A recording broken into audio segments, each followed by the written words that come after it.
Streaming. Amazing. Is that the word you were looking for? No, streaming. I am recording. So, you know. So, what's what? Do what you We want should with start? that. Yeah, we can start. Stu, you ready? I'm always ready. Let's start the motherfucking show, bitch. Yeah, less to edit. Welcome yo to the veteran gamers. Juju, Ginny, other fellas will tell you about every single game that you're playing this week. News, reviews, and an indie pick. Stu story time and Chinny's game breakers. Here comes Duke with soundbite saviors. So there you go. It's the veteran gamers. Oh no, we got another it's the copyright veteran strike. Who's on the video? It's the veteran gamers. Hello? Hello? Stop saying hello! Switch that console off before you have to press repeat, yo. Mr. Toad has a red blank. Okay, skip that one. Mr. Blank needs a blank in order to blank his blank. Hello and welcome to episode. I can't even say it. Episode. I've been off a week and look what happens. Episode 763 of the Veteran Gamers Podcast. Yay, 763. What's up, people? I'm Duke. I'm Stu. And I've not got the camera ready on the stream. Oh, I've still got the word Ben on the stream. Ben's Oh my not God. here. Ben's gone. All going to shit. Ben. Screw off, Ben. I We can- hate you now. No, wait. I we can be still Ben if you like. I You don't can be mind. Ben. Go ahead, be Ben. Let's see your Yeah. best Ben impression or Ben-pression. Right, okay, here we go. I'm just trying to Man, think you're what he already sounds messing like. up the voice. I'm trying to think what he sounds like. Just give me a He's from- second. Give me a he's- second. Where's he from? He's like Leicester or some shit, isn't it? So, Yeah, Leicester. right. Leicester. Right, I've been cleaning some windows. No, that sounds a bit like Wolverhampton. I don't know. It's too All brummy, right. that was. It was a bit too brummy, wasn't it? Hold on. Leicester. I think we is should like- just move on. Here, I'll try again. I'll try again. Stu, I'll try you again. are. Look, you asked for it. I want to hear it. Yes, I know. Yeah. And I immediately regretted Okay. it. Here we go. Yeah, I've been cleaning some windows. I don't know. That was Still slightly awful. better. Still It's Pretty slightly similar to that better. first one. It's fine. We appreciate your noble effort. Moving on. You were gone, Stu, so you probably I have was. like 20 stories to tell us My about. favorite time. It's story time. Story And in time. case anybody hears any Ricola cough drops, that's what these crinkles are. I'm sucking them down all day. Well, the cricket was shit. Yeah. To be Oh, boy. fair. Well, no, Well, it well- wasn't. No, you don't have to wasn't- say cricket was shit. Cricket is shit. No, it wasn't all shit. Right, the women Come on, Shinny.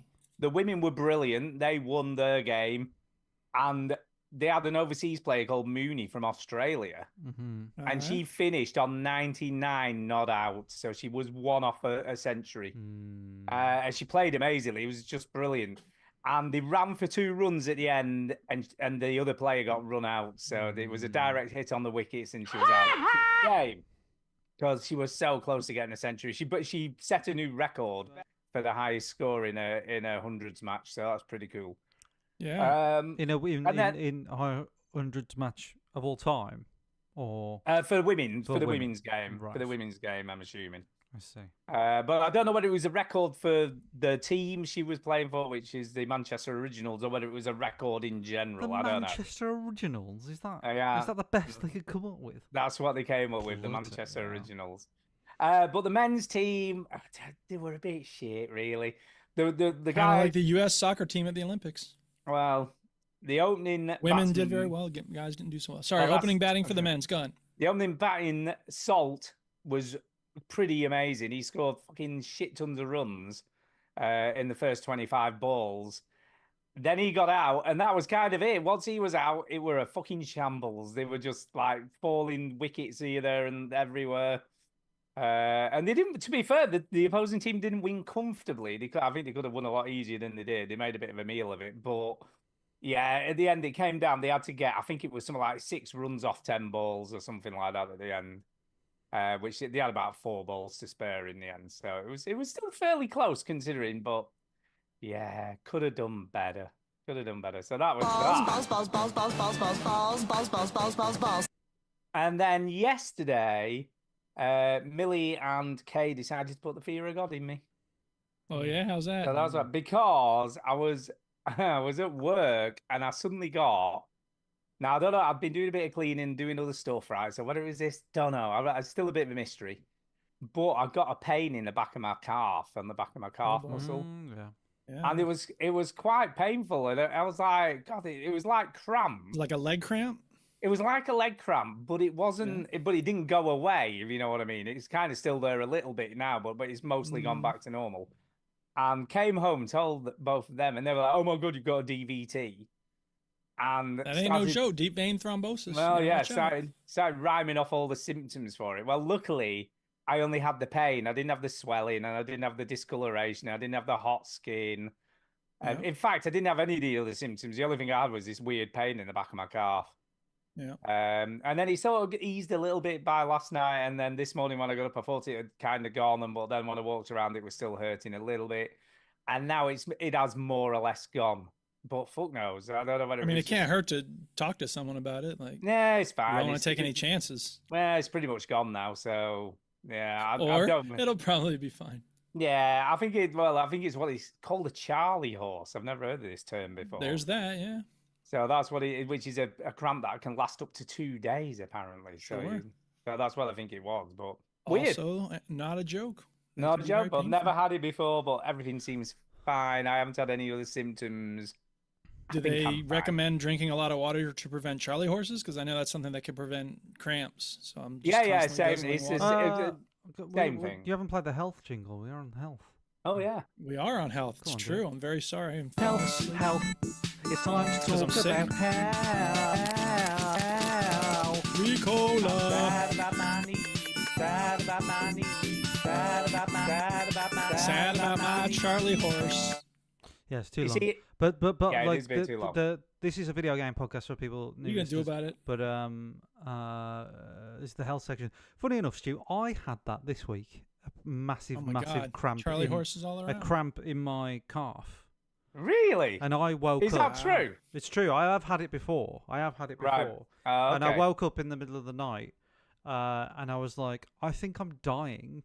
Can't move. Can't move my leg. No. It's hurting so Like, much. but because I've had it before, I wasn't freaking out. I was like, right, it's No. gonna pass. And then I got up in the morning, and I could still feel it a little bit, and it's sort of wearing How off. weird! It's sucks. weird. It's not a lie. I've never. But then I've come to a I realization. was on my feet all day on Monday though, so I was sort of like Yeah. attributing it to. And the- now here's to the essential question: are both of y'all stretching on a regular basis? Because that's really what you got to do. You gotta be stretching, otherwise the muscles spasm. But I've come to a realization though.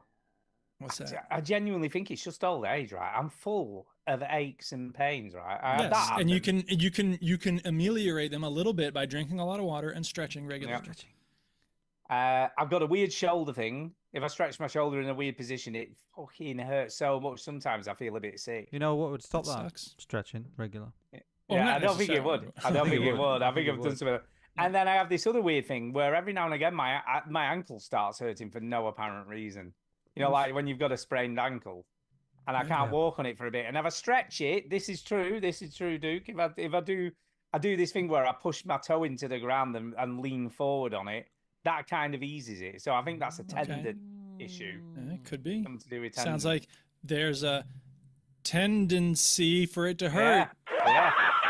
So I don't know whether I've got some weird tendonitis thing going on because it's like shoulder, ankle. Again, it calf couldn't hurt to muscles. talk to a medical professional about I it. know. I have been We putting need it to off get about like my a. If shoulder. anybody listening is a GP, Yeah, that there you could come go. on the show for Or the you could first. call up a GP and be like, I need to make an appointment. No. to We got to see make you, you please." got to make entertainment out of it. Yeah, how's that entertaining for the show? You know, like Not everything has to be content. No, I said to the everything's- Duchess, she was weeding the walkway, and I was like, "Did you take a before picture?" She's like, "No." I'm like, "Why not? What are you gonna put on Facebook?" yeah, everything's got Not to be everything has to be content. EC. Everything is content. Yeah, if EIC. we're look, we're No. influencers. yeah, We need content. yeah. Yeah, but I mean, we don't have to work hard because everyone knows that's not work. So No, that's true. Yeah. That's true. That's true. That is true. yeah, call back. Anyway, I went. Anyway, I went to Northern Ireland. you went to Ireland. Northern Ireland. Northern this Ireland, week. Ireland. Hi, no, Oh, Branky. Hi. And I went to see our little buddy old pal Robin. Mr. Sane. Yay, Robin. Yeah, so I went to his Yeah. house. It was a great night for me. It was a great night How is the old leprechaun? How is he? He's well, because I went to Ireland Monday morning and I worked on the Monday day, and then I was so tired. I was like, if I don't see him now, I won't see him because I'm going to be even tireder. Because You gotta Tuesday, force yourself to be social. Tuesday we had to start filming at 7 in the morning, and then we Wow. finished about 4:30. And on Tuesday night there was a social because the people that we've been filming with, they were going to pay for like a tapas thing in Belfast. So Okay. I knew that I was going out Tuesday night, so there was no way I could see him. And I was Couldn't going invite back. him to that. Mm, Come eat off of this it- company's it- dime. Yeah, it wouldn't matter if he did. But like anyway, I thought, right, I'm going to see him Monday night. I'm going to see him Monday night. So I went round. I was Yes. tired. I went round, and I was like, Bongo, and he showed me his simulator thing. You know, his racing simulator thing. I had to go on okay. it. I had a bit His of a rig. His His rig. rig. And his steering wheel, which I'm not allowed to say the price of, just in case Judith hears. But it's $700,000. about Yeah. 2.5 grand. And so like the What the What? fuck? What? I didn't say anything. What? Must be nice. I didn't say it. Jesus. I didn't say it. That was me coughing. Sorry. Yeah, yeah. So he showed Kinda me something. sounded It's like it's a really you know what? really good. I setup. reckon a real life car steering wheel doesn't cost that No, much. probably not. It But it's probably it's a, doesn't. it's a real cool setup. He's got monitors coming out the wazoo. He's got these Steam Decks. He's got like 3 of these set up, doing Jesus. various bits and bobs. He showed me his little merch bit where he's making merch, and he's got the same press that I have. See this press behind me? He's got like the Yeah, yeah. exact same press that I have, which is funny. Nice. And obviously, I said hello to his wife and his one son, Charlie. Then I found out Charlie bloody loves snooker. Oh, Oh, yeah. snap. Right? He's like, I love It's on now. I love snooker. I love snooker. Are we playing snooker now? And I said, do you want to play snooker tonight? And I was like, That's a pretty good accent. I got like that it. a lot over the week. But even I was doing it, I was getting braver and braver over the week, and I started doing it in front of my customers. And I said, Okay. I went to play snooker last night, and they was like, "That's pretty good, you know." All right, anyway, right. So Charlie says, "Oh, let's play snooker," and I said, "Well, I've got to get back in Belfast. I can't have a late one." So they said, "Well, there's a snooker club halfway between where they are in Ballymena Hey. and in Belfast," and it was like, "Well, you go there. It'll take you like, 20 minutes to get back instead of an hour." It was about a 50-minute drive for me to get to Bongo. So Okay. I was like, right, so we'll go there, and this is Mark Allen's snooker club. And you so- mopped the table with him. well, yeah, obviously, but like I didn't even have my own cue. You know, whatever. But the Oh, Club Q. Ooh. got now. So the So- Alley balls. but this is Mark Allen's snooker club, Stu. So Mark Allen is Right. world number 1 at the moment in snooker. So Well, he's- of course, that's the snooker club you went to. Did you Just not see him? some shitty snooker club shitty somewhere. snooker- Flip it it, out. it did look like a sort of place where Fight Club would happen. Do you know what I mean? Like it does sort of have that The vibe. sign out front says Lou's Bar. I'm fucking Lou. But I went in and everybody was playing. I was like, I recognise that guy. I know that guy over there, Hey. right? Yeah. And nobody, like Bongo son Charlie, didn't know who he was. I think a few people in the club did know who he was because they were regulars. I was like, I Yeah. think that's professional snooker player Jordan Brown. Jimmy, were you star fucking? Yeah. Wow. But no, like, I excuse said- me, Mr. No, Star. Can I I please have said- your autograph? I said, Can I get a selfie? I think that's professional snooker player, Northern Irish Welsh Open winner 2020, Jordan Brown. He basically Jordan Brown was an What makes you say that? It says it on his name badge. It's He- just all of that on his name badge. But he was so low on the ranks, Stu, so low. Yeah. And then on the yeah. Welsh Open, when COVID was happening, Yeah. he got all the way to the final and beat Ronnie in the final. Wow. So he it's basically pretty just- big deal. Pretty he- big he deal. came Came out of nowhere. He came out of nowhere and won this final against Ronnie. And it's like the biggest shock, like of sort of recent snooker. I was like, I'm sure that is Jordan Brown. So I waited till he finished, and I went over and I says, Jordan, I stayed up really late to watch that Welsh Open that you won. He's like, I'm still getting goosebumps about it now. So and he was very nice, very nice, and he's yeah, to you. yeah, I saw. Go away, kid. You bother me. Fuck off. And then we had tapas on the Tuesday night, and I was very, very tired. We flew back on the Wednesday afternoon. So that was my Belfast journey. You just reminded me of something. Actually, we crossed paths with a star also when we went to the Ooh. cricket. God. Was it Welsh Open 2020 winner No. Jordan Brown?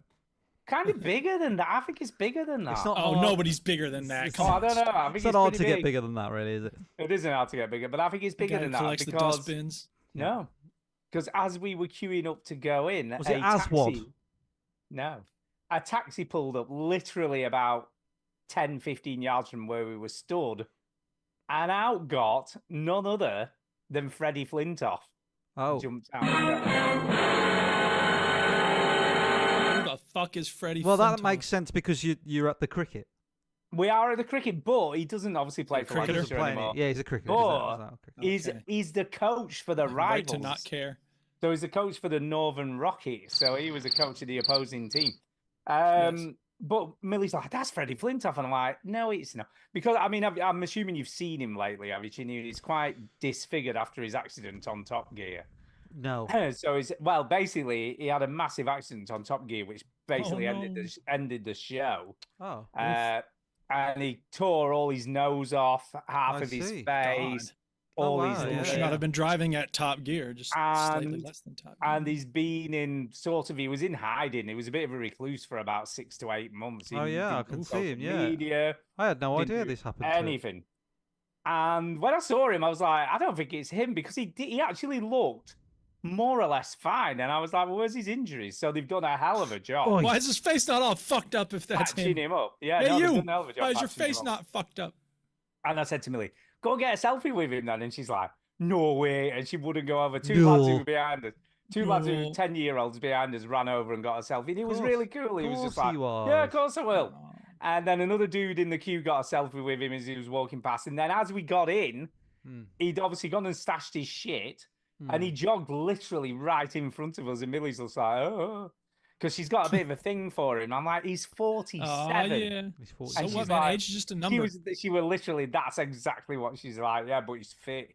So I was like, he's huge, by the way. He's massive. When I saw him in I real would life, I imagine mean, you would need to be in order. he to is do about, well I think he's about 6'5", 6'6". You know who else He's a is tall? dude.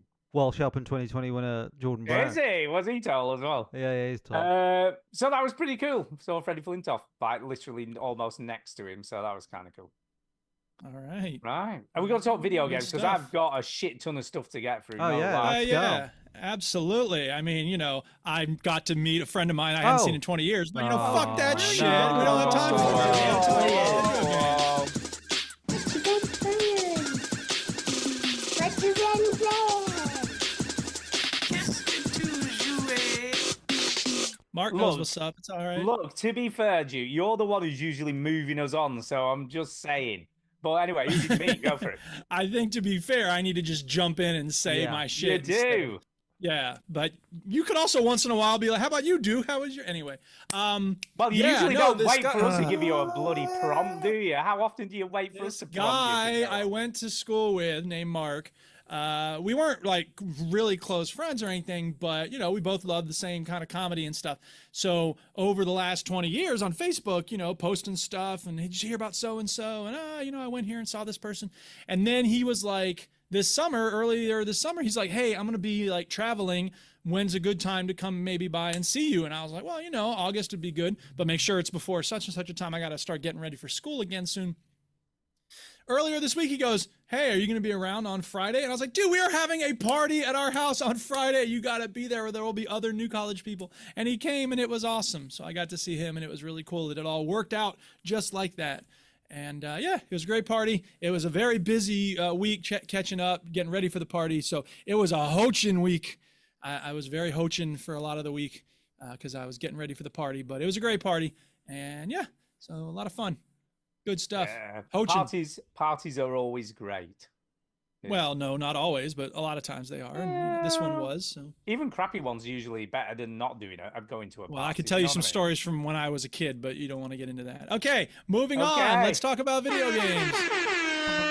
Who's going first?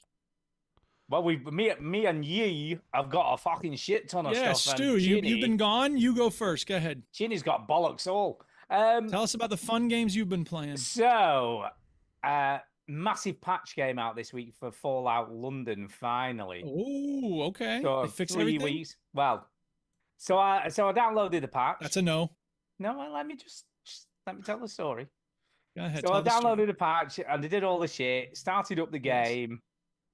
And I literally, this is no word of a lie. It came on. I'm in the game. I turned my character and it crashed instantly and went back to the desktop. And I'm So just the answer like, is no, they did not fix everything. what the fuck? That's worse than it was before, right? So Can you think it put may- Fallout London on the screen?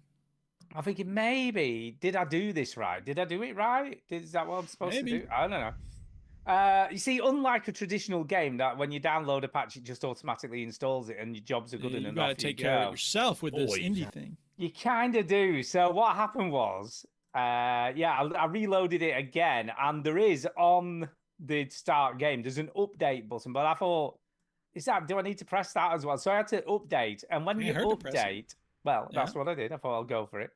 Pressed Yeah. update, and it reinstalls the game completely. So Oh my God. I know. So it took probably about another 20, 25 minutes to verify all the files again and install it. So I thought, will it work? Will it work? So I uploaded the game, play in the game, and literally the minute you're in the game, it says version blah, blah, blah, blah, blah. This game has been updated to version blah, blah, blah, blah, blah. So I'm like, well, that's definitely done something different. And there's a whole intro bit that there wasn't before. So there's this whole stand in your house, make a bunker in the middle of your house, like all these, these really old 1950s how to avoid nuclear fallout if there's a bomb drop. Yeah, when the wind blows, man. I saw that documentary. And it's kind of all of that stuff, and it was like all these like public like information films. I'm like, that's kind of cool. I like that. That's pretty impressive. So I watched a few of those, and then I pressed start, and I were in the game, and it was fucking fine. And I played for probably. Oh my God. I didn't have a long time, I'll be honest. And the loading does seem quicker. It doesn't seem to take as long to load, especially going in and out of buildings. That seems to take an age before this. I'm glad to hear they sorted it. It does seem to have halved the time for loading. And I got into the game, and I'm playing it, and I got to I was on the edge of this graveyard, and then all these ghouls ran out, about 6 or 7 of them. And I literally got mowed down in about 3 seconds, and they just killed me. There was so many of them. Like, what the fuck am I meant to do with all these? So the next time when I got next to the graveyard, I ran as fast as I could. And I did get chased by 1 or 2 of them, but I managed to avoid them. So I was like, that's cool. And then I got to the Royal London Observatory, which is a cool real life place. I'm like, this is cool. And I'm exploring a bit around there. I turned this corner, and what I can only describe that looked like a giant griffin with feathers and everything come out of a building towards me. I can't even remember what it was called. And I was like, fuck me. And this thing's screeching at me, right? And I'm like, yeah, I ain't fucking going anywhere near that thing because I'm literally going to be dead in about 3 seconds. Yeah. So I literally legged it again towards the marker where I had to get to. And I was running for my life. This thing's chasing me down. And then this was the coolest thing, right? Some ghouls also took up the chase. So these ghouls appeared as well as this massive griffin thing. And I'm like, oh my God, I'm so dead because all these things are going to kill me. But no, what happened is the ghouls started attacking the griffin beast thing. And then they were having a massive fight against each other. Dude, it's like Far Cry, man. Everything's fighting I everything. know. I just slowed down and watched it for a little bit and then just went on my way and didn't get attacked or anything. They were too busy attacking each other. Right. So that happened, and then I got to the first. I'd done the first mission, obviously. I got to the sort of second mission marker, which is this local pub where the faction that I was sort of teamed up with were all like gathered, and I had Is to it go the and see. Winchester? It was something like that. It was something like the something and shotgun or something. I had the swan or the swan and it was the swan and something. The Swan and Pedo. Yeah, that was it. The swan and pedo. The swan and nonce. It was the swan and nonce. Swan and Pedo is a reference from Peep Show, by the way. He was a real. So fan. yeah, he was a real. Well, there you go. There you go. So went into the pub, and I met this woman called. I'm sure it was Vera. It was probably Vera. I met this woman who was the leader of this faction. They'd just been having this fight with the Isle of Dogs gang outside when I arrived. Isle of Dogs. Went in, had That's a bit of a close to Tunnel chat, Snakes. and then she went, here, governor. One of these blighters got away. You need to go stop her before she like snitches on us and brings them all back. I was like, get rid of the soldier bee before he gets back to the nest. So I was like, right, okay then. That's exactly what the voice acting was like. Yeah, by the way. no, you played a clip there. That wasn't you doing a funny voice. That's right. That's right. So anyway, so she says, go forward before she gets back there. So I legged it down this road, and it's a marker to where she is, right? And she's hiding out in this garage. So I thought, oh, I'm going to have a bit of a fighty. So I go in the garage, and she's like, don't do anything, Governor. I was out doing it for the money. I didn't really do it for anything else. Don't let me go. Right? And then the choices were, go on, scram. Right? So you could let her go. Or you could say something like, well, I'm sorry, but it's the end of the road for you here. Or you could just say something like, get ready to die. Or something like that. Yeah. Right? I know what Chinny would say. I said, well, what would you go with, Chinny, on that choice? Get ready to die. He's going to kill everybody. Correct. Get ready to die. Man, So- blew up Megaton. I decided to go No with, mercy. I'm sorry, that's all good and all, but, I've got to do what I got to do type of response. Yeah. So I pressed down on the, and then I forgot that it's the D-pad. So what I actually said was, go on then, scram and let her go. Oh, I was like, shit. So I made a Oh. bit of a balls up here. you're more So- kind than you realize. Well, I wasn't meant to be. I was going to kill her. No, I know, but this But- is your actual I know. compassionate nature coming through by I know. accident. So off she goes out the door, disappears, right? I'm thinking, well, that's all Accidental. right. You're an accidental cuck. I am. I'm going to go out and kill her anyway. So Yeah. I exited the door, gone, not even a light, not a Of sniff course, her. she knew you were coming after her. This is a Not a trick. I bloody gotta sniff. escape. Sniff. Yeah. By the way, sorry to interrupt, but for the record, everybody listening, this man does not speak for all of us. He said the London Observatory is a cool place. That's not how we feel. Cool places include skate parks and hanging out behind the bar and whorehouses. Observatories are not where the cool people hang out. That's where the nerds go. So anyway, carry on, Stu. Anyway, so it goes back to, then you had to go back to Pub Tell Vera or what had happened. So obviously I went back and went, don't worry, I took care of it. Yeah. Yeah, Why is she even- here then? Imagine. But she was just took my word for it. She wasn't like, she's just literally met me 5 minutes ago. Hey, And she wasn't like, yeah, no, well, we need some sort of proof if you brought a head. Do you know what I mean? Or Well- a finger or something. well, it's just to video prove you game killed logic, her. isn't it? But no, she was just like, that's fine. I'll get Johnny over here to give you some more stuff to do. Yeah. So that's where I'm at. And I'm like, yeah, it's pretty good. Voice acting, I've got to say, little bit not Cack. good. It's not great. Got Sounds what you bit- paid for. Yeah, I generally think that most of the voice acting is just people they know. You know what I mean? I don't Of think, course. apart from the two doctors at the very beginning of the game, I think most of the other stuff is just Fred, who does They got no like the budget. bookkeeping. Yeah, you know what I mean? Yeah, of course. But that being said, I feel like I'm in. I feel like I'm in. Mm. And I'm gonna this week I am gonna put some serious time into it and see how I get on. Okay. But so far so good. The locales look great. All the telephone boxes, and it feels like you're in London. And I can see London. how much effort they put into this. You can see how much like they've gone into the detail and stuff. Yes. I quite like it. There's like fake Amazon logos everywhere. There's a lot of kind of jive going on. But yeah, Alright. it's pretty good. I'll give it a solid. There you go. Okay. Eh. Glad to hear Yeah. it. Yeah, it's Just a that. solid that. Yes, that. That's Alright. it. At the moment. All right. I need to Yeah. play more to make a definitive noise. Now that it's working better, maybe I'll give it a shot. Who knows? It's worth giving No it a promises, shot. but It's worth giving it, but then you've got all the hassle of having to do all that shit for Steam, haven't you? yeah, that's the well, trouble. whatever. Yeah. That's the trouble. At least this was Yeah. fairly straightforward to get in. Yeah. So there you go. That's There me you go. done on that Right. thing. Yeah. Duke.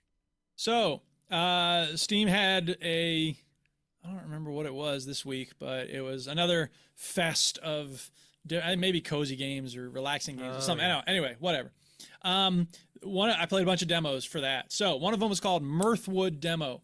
And this is a game that is part crafting, part RPG. And so again, they're finally finding ways to combine these two elements. And thank God, just in time, right? Because survival games, at this point, I'm like, okay, right. Yes, I'm going to make a workbench. Yes, I'm going to build a fire. Yes, I'm going to hunt a rabbit and then have food. And like, I want quests. I want actual things to do beyond just survive, right? So anyway, Mirthwood has an art style that is very hand-drawn. So it is cute. It is consistent. it works together as a whole. It's not amazing graphics, and no one's going to look at this and go, "Oh my god, it was made by, Naughty Dog or whatever." But it's good. The UI is tiny in terms of the text, but it's fluid. It's that thing of which we joked about before with last week's Play My Game. You go to this and I think some monsters destroy your home. You flee on a horse. You get to this new place, and the guy's like, "All right, here's this old house. You can just have this." Right? It's the same thing we saw in Stardew Valley. When you start the game, it's your grandfather, whoever's like, "Here, have a home." It's just like someone giving you a house, which is unrealistic, but nevertheless, it's a good way to start. And this one's all ruined, and it's like Stardew Valley. You're going to have to fix it up over the course of the game, which is fine.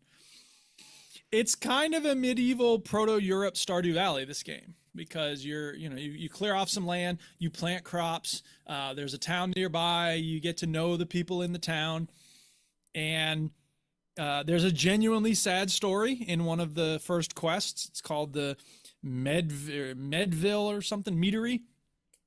And you have to go find out what happened in this meadery, and you're reading notes from it, and it's actually like, it's kind of like tugging at the heartstrings a little bit. I was like, oh snap, this is kind of sad. But it doesn't end with that. The quest line continues. So there is someone who lived from the family. Spoilers, the family died in the meadery. But there's another person who left, and so you get to go find them, and they're like, this is locked for the demo, but once you play the full game, you can go find this other family member. And I'm like, I kind of want to find them. I'm curious to know what happens next in that little storyline.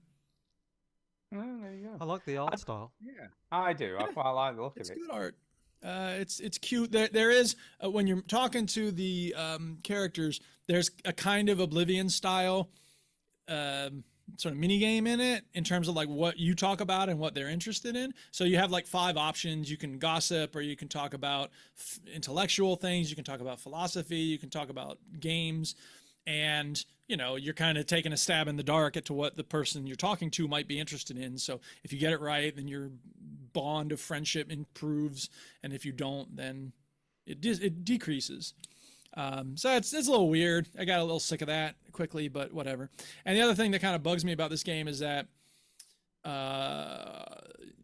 Enshrouded has the thing of you can make chests that feed your crafting tables, right? You don't automatically have that when you start, but you eventually can make a chest that feeds your crafting tables. Once Human has it from the jump. Like the first chest you make, you don't have to keep getting stuff out of the chest when it's time to craft. I think that should become the standard at this point. Like, just let me put it in the chest, and then when I go to craft stuff, it's drawing from the chest. I shouldn't have to take out the stones from the chest in order to make, something out of stone on the crafting table. But Yeah, no, it's a pretty minor complaint, so yeah, Mirthwood, it's cute. Demo's free. I don't know when the game's coming out, probably a couple of months, but it's good art style, interesting gameplay. I quite liked it, so yeah. By the way, I meant to mention, you just reminded me then when you said about having conversations. In Fallout London, it's your free movement while you're talking to people. Oh snap! Yeah, so it does do the fixed camera angle thing, the fixed looking at the side of the face or whatever while they're talking to you. But if you pull back, you can walk backwards away from it, and then it goes back to first person, and it's sort of just, you can walk around while they're chatting to you, lent against the bar. It's felt way more natural than anything I've played in any other Bethesda game, to be fair. Yeah, all right, cool. That was kind of cool. It just reminded me when you're talking about talking to characters. Word. So anyway, Chidi, are we coming to you, or are we just carrying on for a bit? Carry on a bit, I think. Carry on for a bit. So, I'm going to talk about another game that I finished this week. And I just finished the game, which is Modern Warfare 3. Oh my goodness, you finished the campaign, you mean? Finished the campaign. Wow, that's impressive. It's been a while since you played a Call of Duty game. Now, can I just say, I am one of a very small minority of people who finished this game. Yeah. Because I got a diamond achievement, when you get one of those very rare achievements. Okay. For finishing it, and apparently only 4% of people have finished this campaign who've played the game. That's mad. And I was just, and I got another one. I got 2 diamond achievements. Like when it goes, you've got a really rare achievement. And the other one was again just something that you do naturally as you play the game. So it wasn't like a secret achievement or something that and it was. I think it was used more than one armament in each chapter of the game or something like that. It was. Yeah. Yeah. And I'm just like, what the fuck? No others played this game. Like No. nobody. Nobody cares. Do you know what though? I thought it was pretty good. Oh yeah, they're good games. I actually really enjoyed it. It's a while. I'll be honest. It's a while since I've played a game where I can just switch off and do loads of crazy shit. Like there was some really, really good levels. Like one of them, it's like at you like at an airbase where they're hiding these missiles. Yeah, that's the noise you get. That's the noise. Yeah. But one of them, you're at this airbase hiding these missiles, and you do this thing where you can do like an overhead drone thing and mark everybody, but it only marks them for so long. But what was Okay. great was there was a finite amount of people there. Because Yeah. some of the levels you just keep turning up. So you've just got to get to the next checkpoint to stop that happening. You know what I mean? It's kind of like that. Yeah. This one, there was a finite amount of like guards around, and I had like a really cool silent sniper rifle. Yeah. And I just sneaked about, and I did it without, and I got an achievement for not being seen. And I just Nice. did it and took everybody out one by one. And it Cool. was fucking brilliant. You know, when something is just so much fun to do.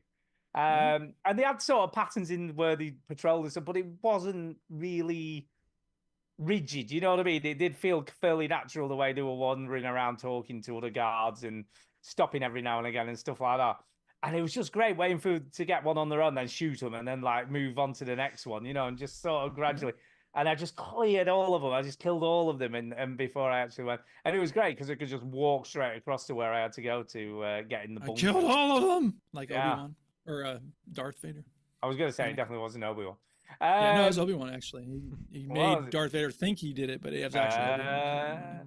But yeah, really, Twist. you know, and there was that, and then there was an after scene, which was pretty cool, because you know, pricey, you know, pricey, Yeah, outside yeah. the games, pricey, Captain Price. Mm-hmm. You remember Shepard, bald head, American CIA man, No. Yeah, Commander Shepard. Commander Shepard, main man. Well, apparently he double crosses you in number 2, which I haven't played, so I don't know any of this history or Oh. shit. So he does a double cross. And then after the credits have rolled, spoilers for Modern Warfare 3, that, let's be honest, nobody else is ever going to finish. Well, Because they were we're just like, about to before you told them about all Maybe. that. Anyway, 4%. spoiler warning. 4% of people. No one else is ever going to finish. You break into his office and fucking kill him. Oh my goodness. As You Price, should you just... fucking kill him right now. Fuck you- and kill him. No, you definitely Oh, fucking that would be kill very him. different I'm ending. I'm out. Uh, I'm out. Yeah. And it's kind of a cool scene, but you don't have any control. It's just, well, it's like a cinematic. Yeah. But he comes in and he's like, "Oh, Price, you shouldn't do what you're gonna do." And he's like, "Oh well," and he's reaching his hand under the desk for a pistol that he's Uh-oh. got hidden under the table, right? And I'm like, "Oh, Yeah. what's going to happen here?" I And he wonder. sort of he pulls a gun out straight away, and he's like, "Don't even think about it." He knows what he knows what he's up to. Knows what Shepard's Yeah. up to. And he's like, "Don't even think about it." And he starts doing this whole speech thing, Oh, I'm and he thinking just about it. shoots him in the head. It's like, and it's like, wow. And he says something Yeah, like, take that. save it, and just walks out. Mm, And I'm just like, wow. I'm here for action, not for talk. That's pretty sure. And there is a shocking death, can I say, in the game. Shocking. Yeah. Which I'm going to go, fuck spoilers. Let's just do this because no one's Well- about this game. Again, spoilers for Call of Duty 3, people. Modern Warfare 3, whatever Modern the Warfare fuck it's 3 remake. Just to Right. clarify. So, you know, Yes. Makarov, who's called. like the main Nobody bad knows dude. any of these characters.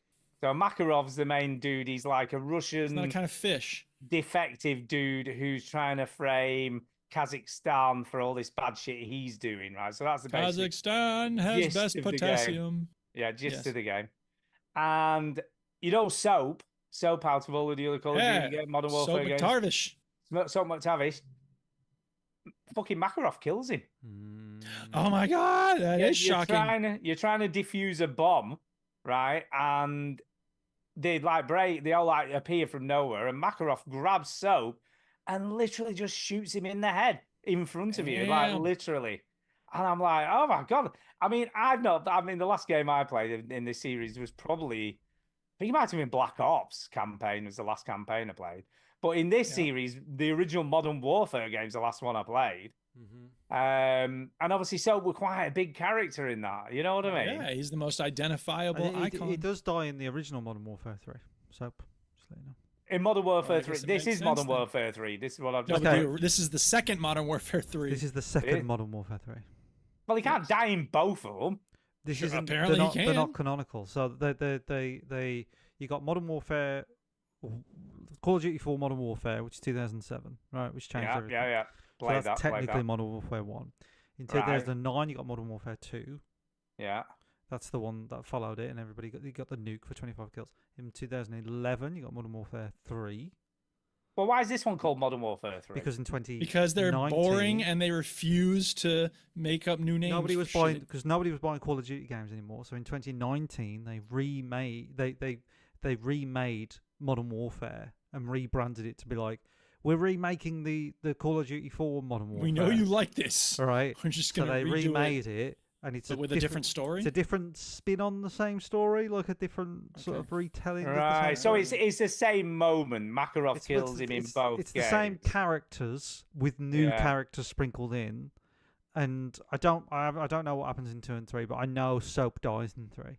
In Yeah, the so old he dies one, in the old one, and but because it's presumably the same death. roughly I see. because Price dies in Modern Warfare 2 or 1 as well in the Oh god, that's original. so confusing because Price is still in this one. So Bloody everybody hell. loves Price, so that's probably why they kept him alive. But I'm sure they killed him in Modern Warfare 1 or Modern Warfare 2 back in the day. And I think they killed Soap in 3. So I'm sure they killed Soap actually. So because you didn't play as Soap in 2. You saw him. Right. Okay. You Well, played in- as Soap in 1, and then Yeah. in 2 you see Soap, you play along with him, and then I think he dies either in 2 or 3. Yeah. So. Right. Well, in this, he basically he's sort of trying to defuse a bomb. So that's what you're doing at the time that he gets his self killed, trying to defuse Yeah. his bomb, and then he I, gets don't- I killed. can't remember. It's been a long time, so yeah. Might And be that happens in the London So, Underground. It was pretty impressive. according to Wikipedia, in the fight halfway through the first Modern Warfare 3 game, Soap suffers an injury that causes a knife wound he sustained while fighting with Shepard to reopen. He dies of blood loss just after revealing Makarov's association with Yuri to Price. So it wasn't the same kind of death. No, it's totally different. How weird. Yeah. How weird About killing the same character twice, but in Because it's completely different yeah, but ways. it's even more shocking this time. maybe Shocking. You were shocked? maybe it's an alternate timeline. Maybe this is like the multiverse. No, I Yeah, think I it is mean, though. I think obviously yeah, it's- yeah. it has to be. It's not the same actual character. It's just like they've How retold the weird. same story with all the characters that you liked because they can't sell Yeah. Call of Duty games anymore, and they have to keep thinking Nope. of ways to do it. So they And even this capitalise one, on 4% of the people nostalgia. even bothered playing it. No, so no who one cares? cares. To It the didn't end. work. But they sold But to some. I don't know. I thought it was slick. The voice acting was fucking spot on. These are top draw games. They've got Yeah, all the the top scripting was pretty actors, top good. money, all The the money in the graphics world looked to make amazing. these, but no one plays them, Stu. Animation was amazing. Mocap was brilliant. Oh, they It's killed just- Ghost in 2 as well. Modern Warfare 2, the original Modern Warfare Right. 2. And Oh well, everybody, he's in this too. see, everybody loved Ghost. So Yeah. everybody loves Price. Everybody loves Ghost. So yeah, when you think of Call of Duty, you think of Ghost, don't you? Really, like Yeah. and Price. So they kept them alive, Stu, because people like them, and no one cares It about just seems Soap. such a weird story, but then no one probably finished the other games either, so no one knows. I think No more one knows. people were invested in the story in the original ones. I think because it was sort of new then, wasn't it? It was all like, oh wow, but now, because the big thing about Modern Warfare 2 was the no Russian thing, and then the Yeah. Modern Warfare 3 was there's a bomb and a child dies in this bomb in London, and that was a big controversial thing that no one seems to remember. It was just like, let's do more controversial things with bombs and killing Yeah, innocent people. shocking. So they just couldn't get that sort of shock factor, cool factor back. So that's why they went back to this Modern Warfare nonsense. And no one Weird. cares because everybody's moved But- on and playing Fortnite. So But I enjoyed it. Overall, I thought, do you know what? It was pretty good. was oh pretty yeah, good oh experience. yeah, I'm sure it is. Yeah, I was yeah. kind Glad to of hear it. impressed. Yeah. More impressed than I thought I was going to be. Okay. Although some of the levels were very samey, there were a lot of this like just clear everybody out. And there was a couple of things I didn't like about it. Like there's a lot of stealthy type missions, but there's not a really good stealth system in place for it. Yeah. You can't hide, you can't crouch behind walls. No. Yeah. The Can you minute you sneak get up on people and take them out? no, you can, but you've got to be very lucky. And Yeah. the other problem is the minute you get seen, you know, like with all the stealth games, you can soon get into cover again and hide again. Mm, Not in this. They instantly know where you are. Like everybody on every AI character on the map knows your location. yeah. Do you know what I mean? It's Yeah. like there's none of them don't know where you're hiding. So I didn't. There were a few things like that I didn't like. They put stealth in, but it didn't really work as a stealth game. So I ended I mean, up. you got through one level without being seen, you said, so it must Yeah, be that not was too a, bad. but that was the best one because you had this drone, so you could identify where everybody was. In Yeah. others, it was kind of a bit hit and miss. Although they did build in some really cool shit for you to circumnavigate that stuff. Like for instance, there's a part where you have to go and get this financier woman who's on this island hiding out in this big fancy multi-billion-pound like place. Yeah. And if you go into this cave system, you can then find this thing which you can fly up with your grapple thing. And when you get to the top, there's a big fuck off like M50 sniper rifle. Ooh, And you can just start popping everybody off below and they can't get to you because you're in an inaccessible location. yeah. So you can do this really cool, like killing everybody from above. But the problem is, it's an infinite number of guards. So it doesn't matter how many of them you kill. When you get back on the ground, more of them appear. So it doesn't seem to, and that's what I mean. There are some where there's a finite amount and you can just take them out. And then there's other levels where where they just keep on spawning. And it's not until you get to the next checkpoint that stops. You know what I mean? Yeah. So it's a bit of a weird game, but overall, pretty good. Pretty good. Cool. So there you All go. right. Yeah, Duke, back to you. Yeah. So another demo I played, I think this was part of the Poland. There is some Poland festival of games made in Poland, maybe. I don't know. Anyway, this game is called The Last Hero of Nostalgia. It's a mouthful, isn't it? Yes, it is. It is a mouthful. And so you it's a joke about old school graphics and the way that games used to look and work. Right. Because nostalgia, for those who are very sharp thinking, is a different way of pronouncing nostalgia, you see. So it's it's a clever thing that they did there. And you start off as a stick figure. So you are the ASCII characters, vertical lines, diagonal dashes, things like that. But you're running around in a third-person POV, and you've got a sword and a shield. In a sort of PlayStation 1-esque environment, right? Exactly. Right. And so as you go through the game, the environments get better. You get armor. You're still the same thing, I think, the whole game, but you do get better armor, better weapons that look better. And so you end up having, you end up emerging into a more fully developed game. But you are a stick figure. So, but you are a stick figure. Did the guy who designed the main character, was he just sort of off that day? Like, He was very skinny, and he wanted to make it look like himself. Where's Steve? Don't know. yeah. Just make it a stick figure. Right. Yeah. So yeah, it's clever as far as it goes. The problem I have with it that it is a Souls game. Right. Like it is. It looks like a Souls very game. very difficult. Right. And it's very unforgiving. So if you don't make it to the checkpoint, you die and you start way back. And I died. And you have a health thing that you can use 3 times. But after my first fight, and full disclosure, I've been playing a lot of Ardwolf, the Mud, and New World, the MMO. And in New World, when you back up, you still face the enemy. So I'm very used to retreating, but holding my guard up and knowing or believing that when I retreat, I'm going to be facing the enemy. So that doesn't happen in this game. So as soon as you turn away, you're turning your back to the enemy, which you should not do. And so they immediately pounce and strike you down, and it's just very frustrating. So I didn't get very far in this. But it's a cute idea. It plays well enough as far as Souls games go. I'm just really not into very difficult games. And even the demo wasn't very difficult, quote unquote, but it was difficult enough to make me go, fuck this, I'm done. So the idea is that it's because it just looks like a PlayStation 1 version of a Dark Souls game. Is that sort of the idea? Because they got 2D sprites. I mean, and a yeah, 3D when you world. start, yes. But eventually, as you go through the game, it gets more and more sophisticated, I believe, and then you end up saving the world of more modern games, graphics, Okay. that sort of thing. Right.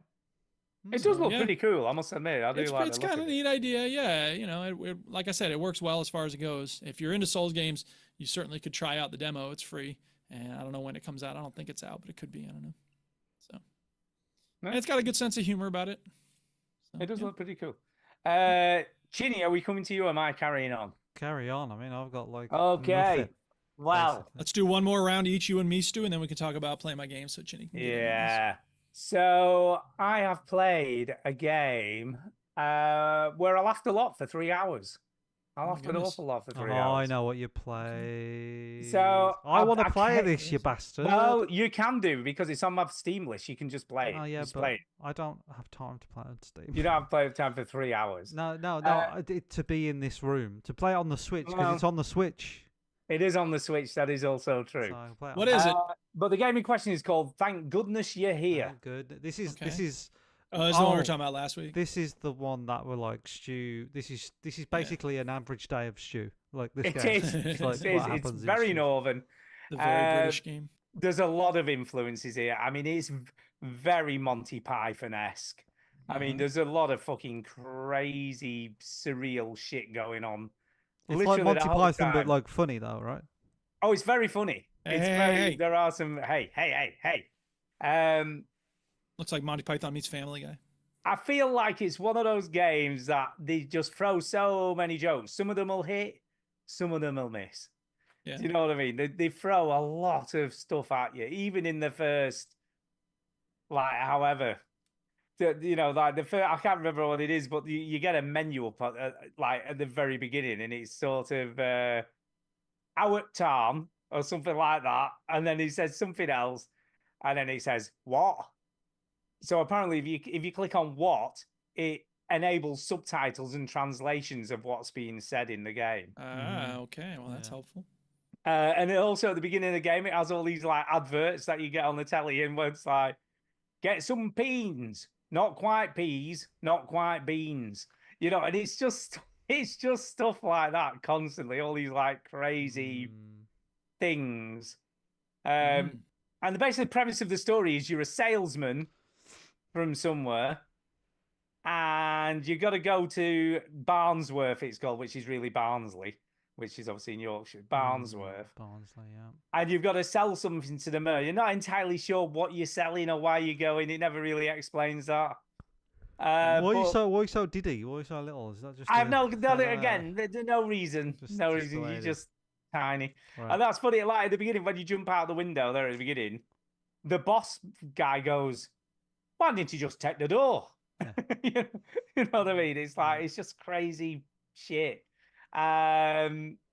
Lots of northern humor, and it's. I don't even know how to describe this. It's kind of, they call it a slap former. Is the description of the Right. game. You're just slapping Which is- people all the time, right? Because you're slapping people constantly, and there is platforming, so I can see where it comes from.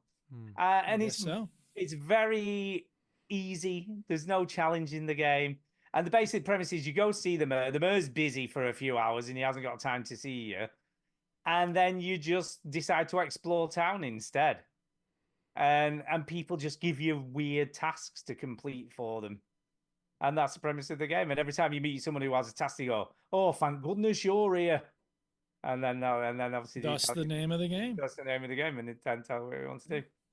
And it just gets more and more surreal from that moment onwards. Like kind of the first person, as you can see, has got his hand stuck down a drain because he was trying to get an halfpenny. He saw an halfpenny roll down, and he was trying to get in, and he got his arm stuck. And Yeah. and Sorry, he was trying to get a what? An halfpenny. Halfpenny. It's an older form of money. it's a half I see. penny basically, an Yeah. halfpenny, half a penny. Yeah, we have a green here called halfpenny green, but if you call it Yeah. halfpenny green, everybody goes mental. So Yeah, you call it it's- halfpenny green. Halfpenny green. Oh, I see. Hmm. Halfpenny Green. Okay. Cute. And I do think, right, I think you should play this, dude, because I think even though you won't understand half of the shit that's going down, you know, or half of the language, should I say, I still think you'll find it funny. Yeah. I just think you'll find it funny because it's just. I might do. I mean, I don't know if I have a great relationship with like comedy games. A lot of games that set out to be comedy, for whatever reason, sometimes they rub me the wrong way. But it might be worth my time. I don't know. I'll look into it. It's one that, I'll be honest, it's probably one of the funniest games I've played since Portal 2, really, for funny games. And there's just so many side gags. There's side gags, there's all sorts of stuff going on. You know, it's all fully voice acted as well. There's no, you don't have to read anything. It's all fully voice acted. And it just $20. Oh shit, no. It isn't cheap. The final thing, I got it when it was, You were in and you were out. They had an opening offer. Well, I'll put it on my list. They Well, had they had an offer, yep. They had an offer at the beginning. I think it was $12.99 instead of $15.99. So I bought it when it was in the opening offer. You special, too. Well, special.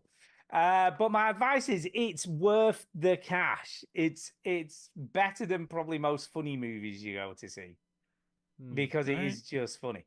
I've heard a lot of Americans play this and like it, Duke. So it's not just like a.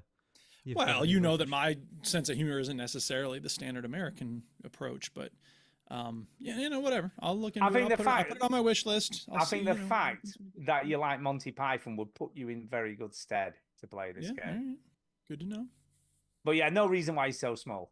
Not a clue. Maybe you learn at the end. Another thing of worth is I found this on TikTok, by the way. I sort of saw this on TikTok and was like, what the fuck is that? But the animation is so good. Oh yeah, it's literally like you're playing this weird animated cartoon. Yeah. It's so smooth and clean, and so yeah, it's funny, but like just talented artists as well, and they're good at looks. It's just brilliant. Yeah, which brings me to play my game bitch for next week. Oh, because Cole Supper, who made this game, made a free game prior to this that's on Steam available to play. Ooh. Which looks fucking equally weird. In fact, probably more weird, if I'm being totally honest. Well, you had me at free. And it's called The Good Time Garden. Okay. The Good Time Garden. And one of the people on Steam has said, this is a game's baby's first pornography. So that's what... F-R-E-E, free, no charge. That's how they describe the game. Set in an alien cosmos of abhorrent flesh monsters. So there you go. Let's give it a go. Okay. So it's called The Good Time Garden. Good Time Garden. The first game that the show notes. All right, good to know. So that's I just thought, I wonder what else they made. So you found out. I feel like it's going to be equally weird. So we'll see. Okay. We'll see. But yeah, totally. I don't want to say too much because it's just so good and so well made. I mean, there's a really. Do you know when you get a cool running gag where something develops? No, develops throughout the game. There's one of those, and it's just the payoff at the end is just brilliant. It's just brilliant. So there's a lot of that sort of stuff, and it's kind of this really cool cascade. So as you do.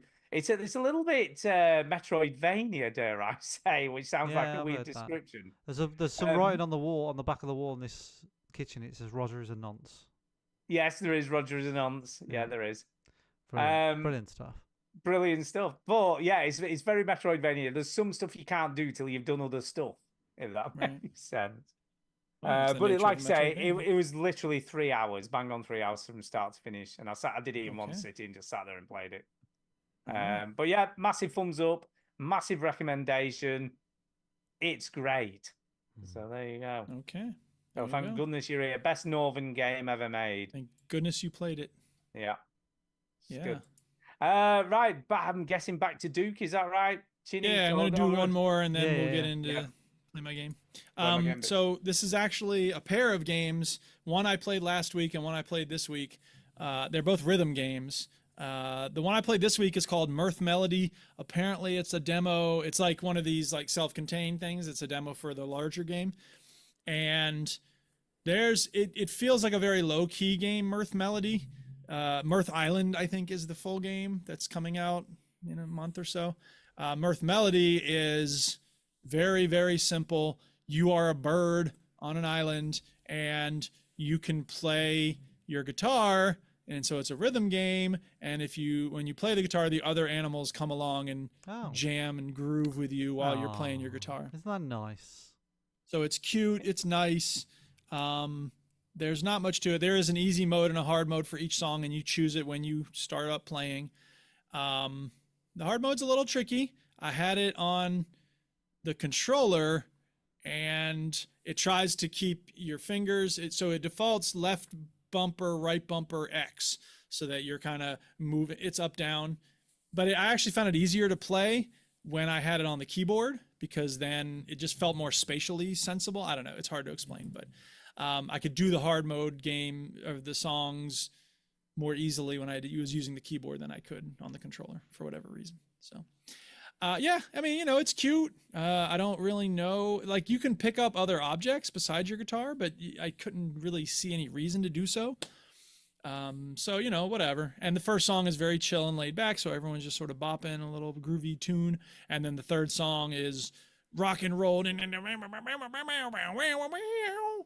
So it's got some different aesthetics for the different songs. It tells you percentage of how much you did. So it's, if Rock Band met Animal Crossing or whatever. It does look kind of cool. I must admit. Yeah, it's cute. It's hard to know what the whole game will be like, but it's a nice little taste. And like I said, it's free demo, so give it a shot. I struggle to play a whole game of this, though. Well, of course. I think there's got to be more in the whole game, but it's hard to know. Yeah, what else? And then the other game, the game that I played last week is called Odada, or Adada. I don't know how you would pronounce it. And it piqued my interest because Dada art movement was a very interesting, absurdist form of art that didn't make sense. And I was curious to see how this game was incorporating Dada elements. So Odada is, if Mirth Melody is kind of a rock band style game that you're playing the songs actively, Odada is more of a programming game in terms of making music by arranging stuff. Yeah. But it's not just a sequencer. It's a sequencer in the form of like a child's toy. Right. And there's several levels that you do that with. So there'll be rings that you put on different, pillars. And where you place the rings determine where the sounds are going to, which sounds are going to be played as the sequence goes around and around. What's the goal though? Like, how do you beat the level? So you don't really beat a level. You just sort of arrange the loop the way you want to, and then I think you press the little button on the front of the train, and then it sprouts a speaker on the back of the train. And then whenever you push the button on that, it'll play that loop you created. Right. It looks pretty cool, I must admit. I'm looking at it the here. art style is amazing, yeah. I love it. It looks The really art style's cool. great.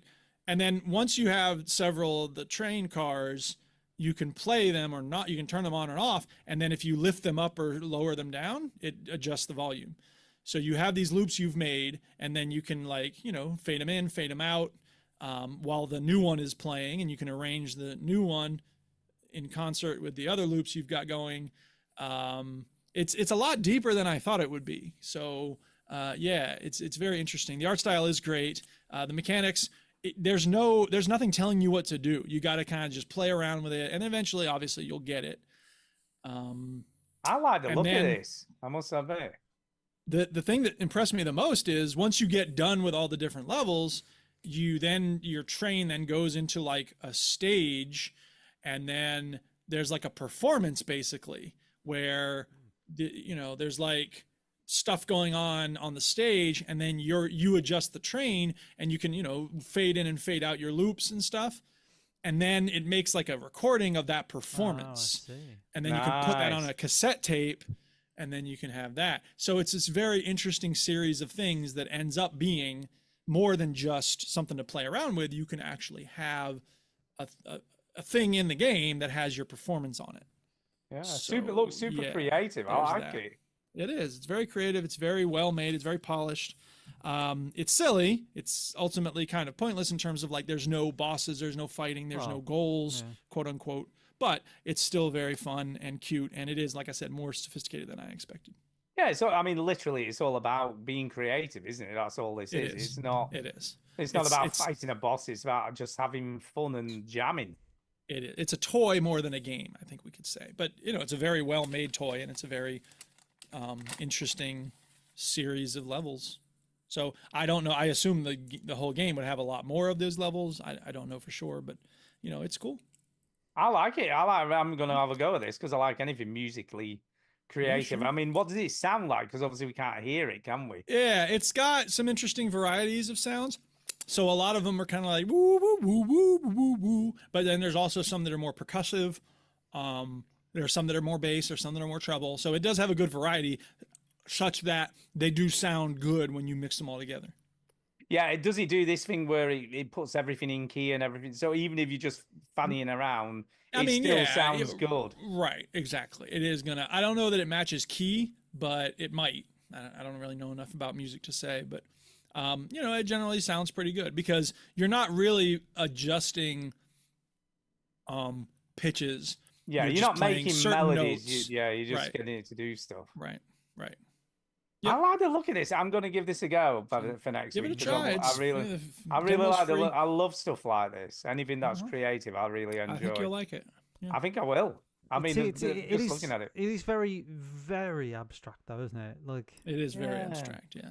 It's not like if you were to show someone this, they would not think, "Oh, you're making musical sequences here." They would think you're screwing around with some crabs with big eyeballs. All I think about is like who it appeals to, and it's not a serious musical tool. Mm-mm. It's a very it is a. I think kids would love it because it's very fun to play with. It is but it's also satisfying for adults to have that finished product. It is a cozy game in the sense of like it doesn't have any pressure or anything like that. But I think cozy games now get associated with Stardew Valley. Basically, it's not that, but like it is a cozy game in the sense of you just play it. There's no pressure. There's no rush. Yeah. There's no. It's like the opposite of Call of Duty. Yeah.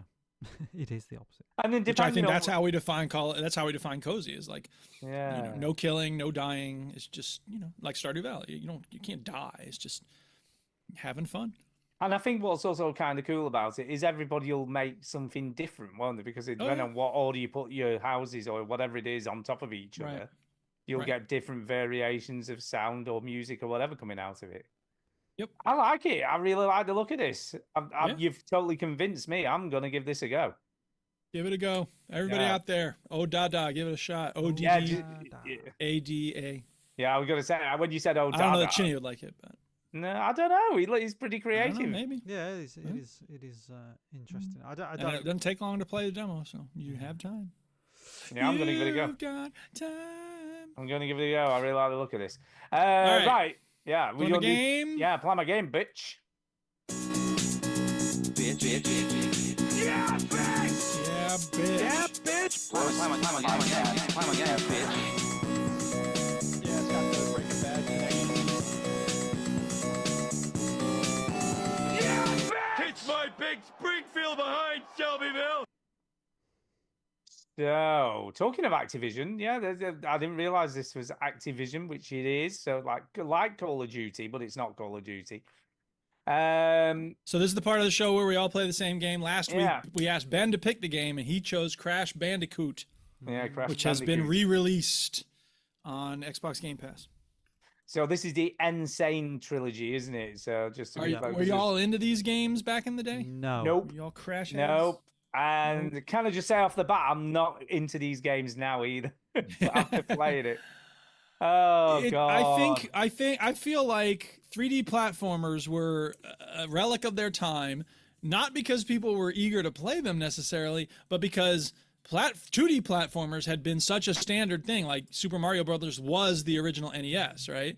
And then when 3D capacities came along, developers were like, well, obviously, we're going to do them in 3D now.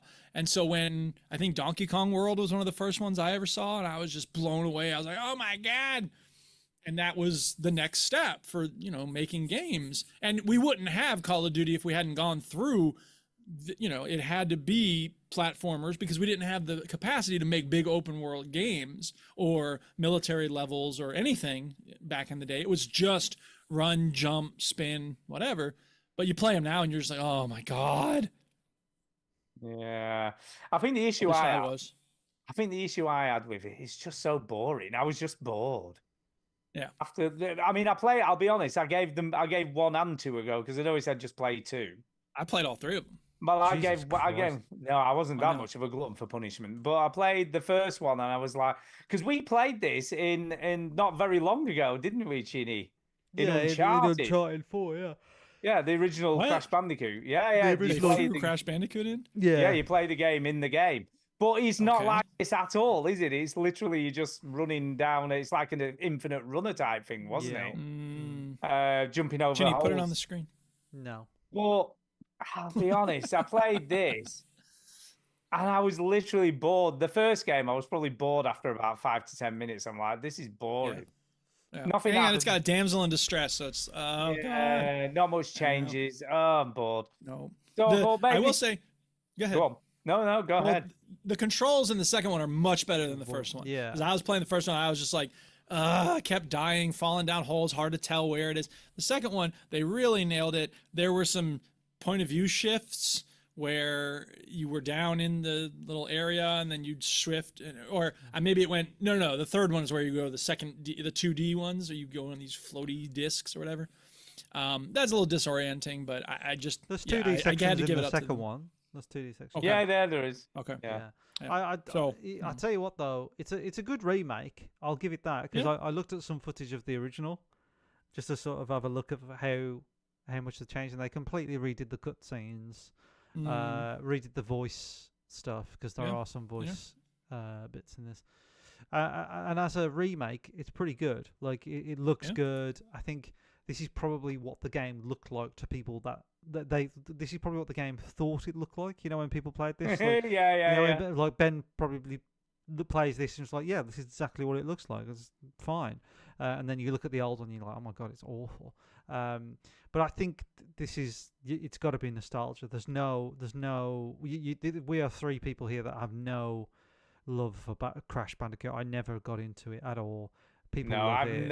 And I just, up until playing that little section in Uncharted, I'd never played the game in my life. for some reason, this game was just like the pin-up boy of the mascot game for PlayStation. It just completely missed me. I was all in on Nintendo at this point, so yeah, it was not me at all. And I've never, even when I look at gameplay stuff, I saw somebody playing it when it first came out, and I looked at it and I was like, this just looks like a game that I do not want to play. But I think you do sort of see a little bit of Uncharted in it, in the sense of the environment and the jungle type stuff. And it's a platformer, and it shifts from makes sense from like climbing up things and jumping off things, and it's a really, really sort of dumbed down version of like just jumping around. But obviously it's all split up into levels, and and you see little bits of it. But and I also thought like Crash is a bit of a bastard, isn't he? Because he just, there's like innocent seals. Yeah, well, around, you're killing all sorts of animals that don't deserve to die. and he's just fucking battering them. Yeah. These dude, penguins, like, they aren't hurting you. Don't forget though, he is sort of doing on behalf of some evil dude, isn't he? You know Well, what I mean? and let's ask this question. Is Mario less of a bastard because he's going after Goombas and Koopa Troopers that aren't really harming him? If he were to not, he That's could jump over true. them and leave him alone, couldn't he? Yeah, That is true. No, but they're evil though. Those Goombas. They all work for Bowser. Why? They What all work makes for them? They're Bowser. turtles. They're all employed. They're all. How do you know these don't work for the evil dude? No, Because this they're is the opposite. No, they're You're standing working- there. The Goombas. They're You are like working for the evil dude. That's true. You're they're- working they're- for the evil dude. They're trying. It's to, all just people going through, plowing through animals that are just trying to live their lives. No, I think you're trying to justify your no, Mario lust. The Goombas have an agenda. They have an agenda. What's They're their like- agenda? They're Walk all back and forth. They're all on Bowser's paybook. They're all on their paycheck. yeah, right? whatever. And these penguins are just standing. They're not even animated. They're just standing there. No, they just stand there. They spin round every now and again. The developer Yeah. was like, "Don't even animate them. Just let them die." Yeah, no, you know, it's a good remake Yeah. for what it is. I know a lot of people Yeah. like it, but it is nostalgia. I'm afraid if you like this game, if you play Crash Bandicoot Insane Trilogy, the reason why you like it is no other than nostalgia. This yeah. is not Like a I great was, game by I was today's collecting standards. apples, like trying to make sure I get all the apples, and then at a certain point, I was like, "Wait a minute, why do I care about these apples? I don't give a fuck about apples." Because you get an extra life every 100 apples. Yeah, I didn't need it. I was doing fine. And I'm like, whatever, apples my ass. It's a But tough- yeah, tough place to no, put 'em. it's Yeah. it's a big thumbs down from me. It's not for me at all. I mean, you know, yeah. No, thank you. Nope. Chinny, is it a 3 thumbs down? Thumbs down, absolutely thumbs down. Sorry, Ben. Dan. Sorry, Ben. Ben. Yeah, we love you, Yeah, but no, sorry, not this Ben. game. We don't love this game. Did he love this game? Does he like it? Yeah, I don't know loves that he it. loved it. I think, yeah, I mean, he certainly, I think he loved it back in the day, which means that he's gonna have fun with this remake. Yeah. Because for me. it's not a chore to play a game that you played so much back in the day. You're taken back to the experience of playing. If I played Final Fantasy VII today, the gameplay was tough, but I'm like, oh, I remember this and I remember that. So The one thing I will say, I played it for way longer than I anticipated. yeah, So there is that. It did keep grab my attention for a bit. You know what I mean? I did play it Mm-hmm. for way longer than I thought I would do. it's cool. So, yeah. Well, anyway, moving on. Moving on, Moving back to swiftly on. Stu.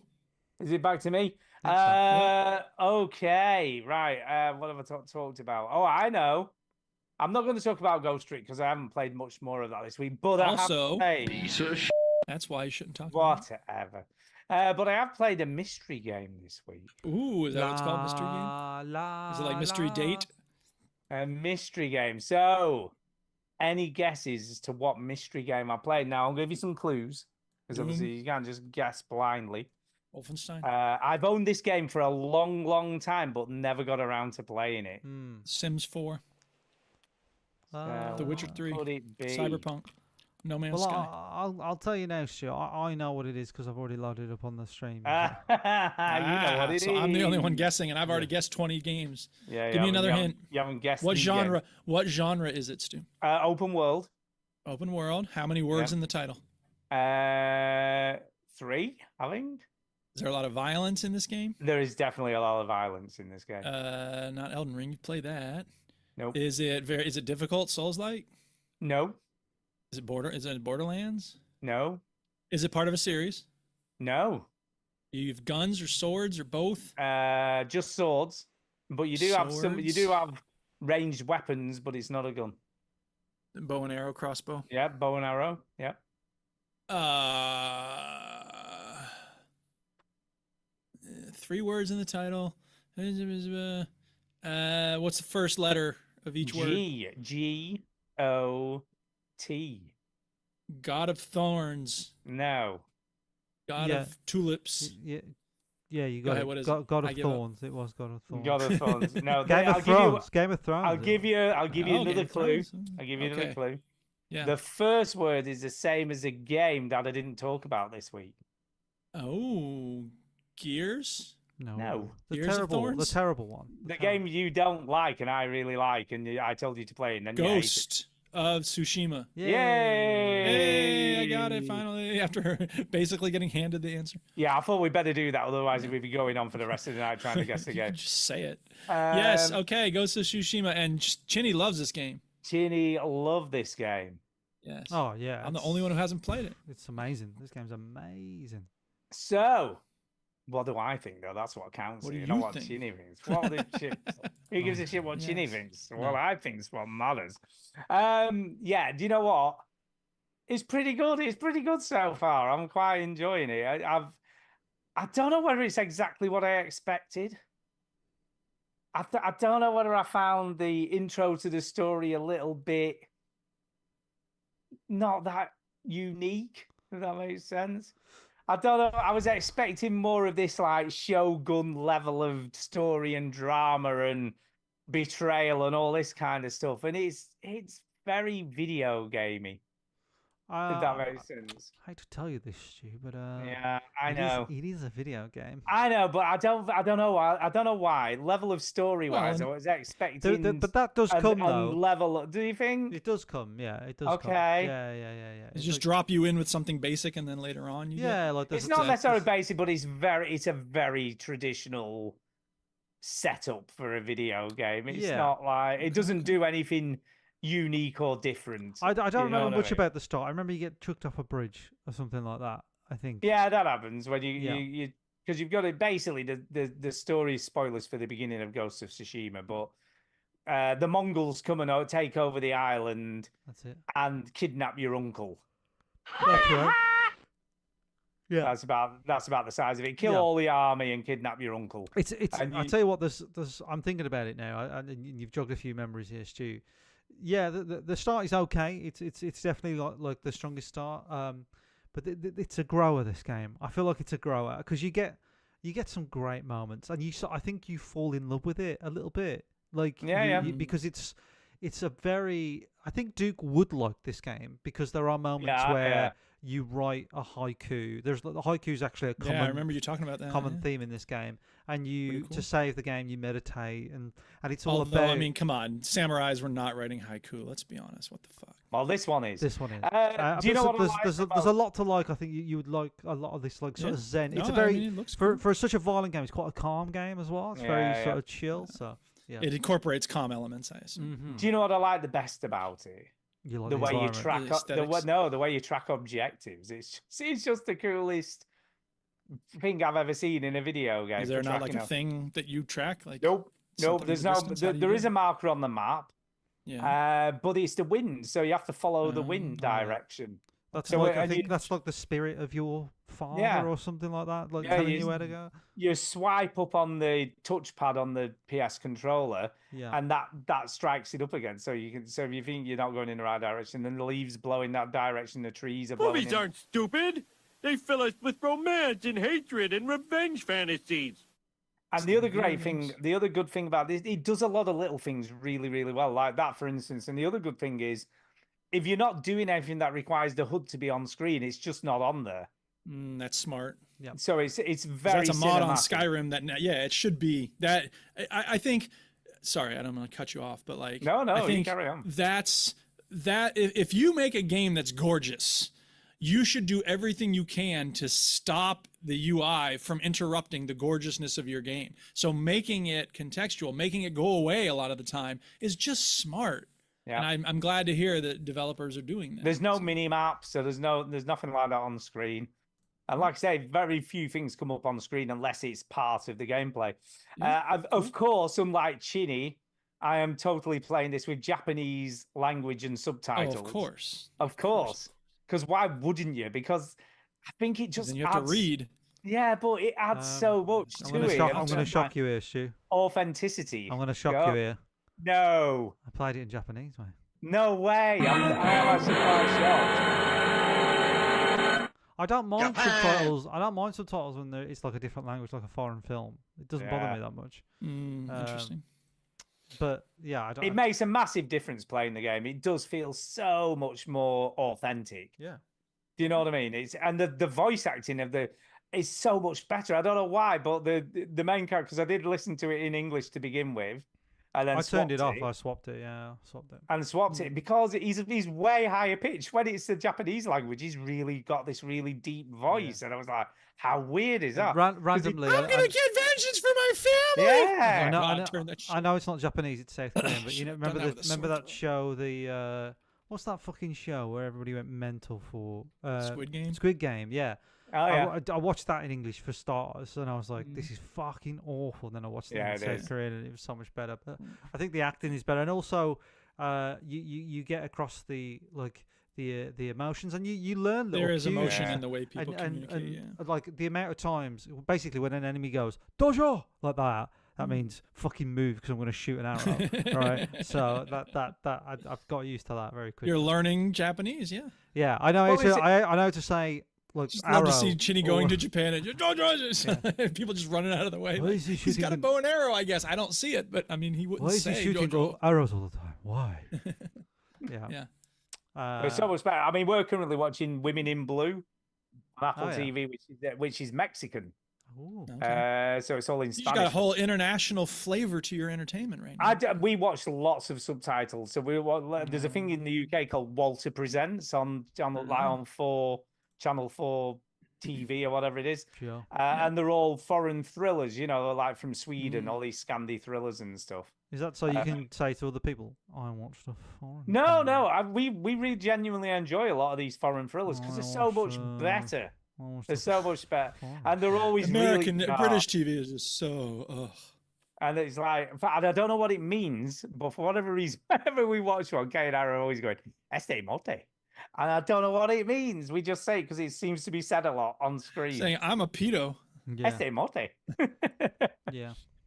So yeah, I'm loving it. I've got to say, I'm with you completely, Shinny. I think the combat's really slick.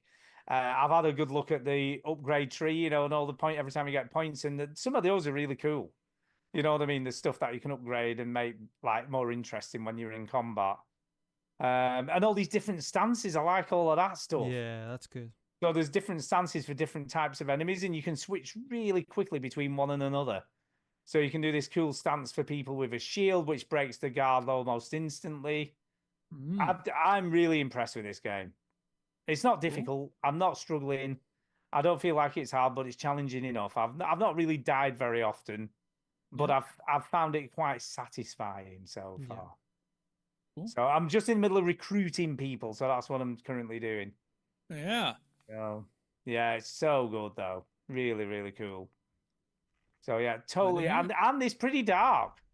I've already had some pretty dark moments already, just in side stories. Like there's one side story I did, and I'm like, flip it out. That's a bit much. Yeah. So they definitely don't hold back when it comes to being shocking. Yeah. Shocking. So there you go. Yeah, Ghost of Tsushima, massive thumbs up. I've played some pretty good games this week. I've had a couple of weeks. Couple of busters. I've had some couple of bloody good games, like big, fat, juicy games, which I'm kind of been very impressed with. So there you go. Yeah. Right, back to you, Duke. Yeah, I'm just going to talk about one more. There was a demo for a game called Webbing Journey. And the videos that I found for this aren't the same that I played. So there's a demo that I played. Oh, wait, sorry. One thing about Ghost of Tsushima I want to say. It's got very positive reviews on Steam and obviously well-deserved, I'm sure. But here's what I don't get. You need to have a PlayStation Network account in order to play this on Steam, which is fine, right? It's a Sony PlayStation game. Okay. Ubisoft games are regularly downvoted to hell because people are like, I don't want to have to make a Ubisoft account. Why do I have to have a separate account? If people are going to be intellectually consistent, you should be mad at Sony for doing that with this game as well. There's a double standard at work. And I'm not saying PlayStation and Ubisoft are the same quality in terms of game developers, but if your beef is, I shouldn't have to have a separate account, that ought to apply to whoever is trying to sell games on Steam. Yeah, well, people lost their shit when they did that with Helldivers. I know. I'm just saying, like... Or Helldivers 2, as it was. Yeah, I guess they did. So the people absolutely lost their shit. But I think the difference I don't know why this game gets a pass then. I'll tell you why he gets a pass. Do you know why he gets a pass?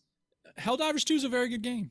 Because up until Sony releasing games on Steam, there was no other way of playing them apart from on the Sony console. And I think because of the quality of these games, people are willing to forego that gripe just to be able to play these games on Steam. I don't see why it's a big gripe to begin with. Like, dude, you have to make an account for a thing you want to use. Like, goddamn, most things are like that. Yeah. Welcome to the 21st century, George. But anyway. Whereas I think like Ubisoft games are so copy and paste, people aren't that bothered. So well, that's fine because that's about the quality of the game. But if your beef is, I have to make a new account. Yeah, but get over yourself. I think it's because it's a bit of a chore to make an account just to play these. Okay, but if you've played video games at all in the last 5 years, you've got a Ubisoft account. Who the fuck doesn't have a Ubisoft account at this point? Well, make a Ubisoft account. And they're fun games. They make good games. I like Ubisoft games. What is everyone hating on? Whatever. Anyway, Webbing Journey. I played a demo that was in an air duct, and all the footage I could find for the tutorial was out on an island. So same game, different tutorials, whatever. In this game, you are a spider. You can shoot webs, you can dissolve webs, and it's a 3D platformer, but there's no jumping. Well, there is some jumping, but you don't really have to jump a lot. What you have to do is you have to like build bridges with your webs to get up on things and to move this way and move that way. And you can swing on your webs, like you attach to something and then you pull yourself toward it. Yeah, it's a clever concept. It's pretty original. Instead of Spider-Man, you're Spider. And, you know, the tutorial that I played was in this vent system, and same basic idea here. I think, you know, for some reason it was in a vent rather than out on an island. And, you know, very straightforward. You learn how to dissolve webs first, and then you learn how to, you know, swing yourself around and all these different things. The biggest problem I had is that the camera is a little wonky, so it was kind of hard to figure out how to point the camera toward where I needed to go and also see my spider character. So, you know, that made it a little tricky at times. When I got done with the tutorial, it put me in this kitchen.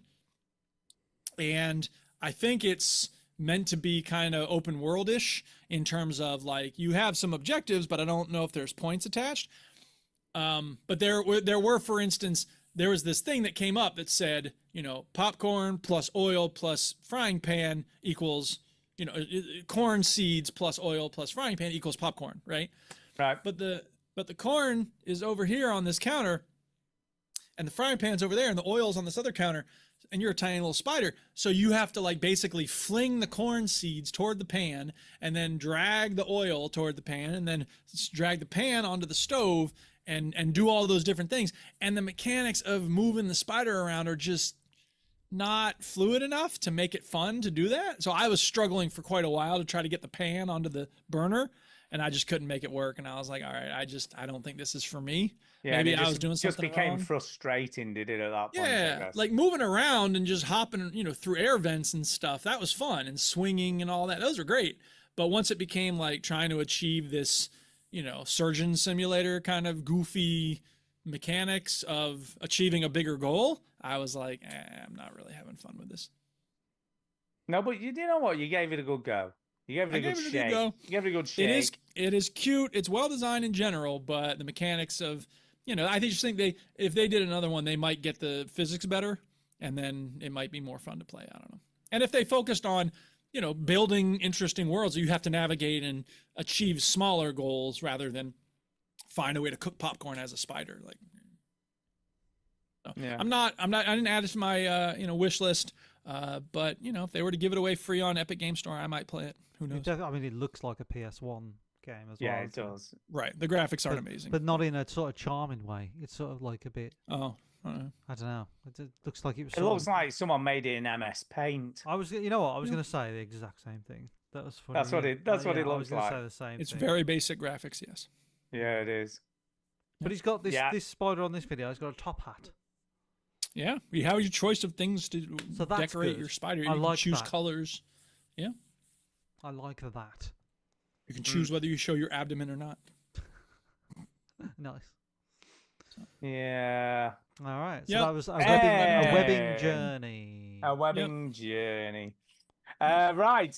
Shall we move? We have got emails. I played Breath of the Wild as well, but only a little bit. Not much. Okay. Not much. You're Not much. still not at the end there. Then, No, yeah. I've got one more Divine Beast left, but I didn't play it as much as I thought I would because I went out and saw Bango instead. But yep. Yeah. Choosing to be social. Life gets in the way, as they say. Life gets in the way. Nothing to say about it. Let's go. Okay. Let's do some emails, and we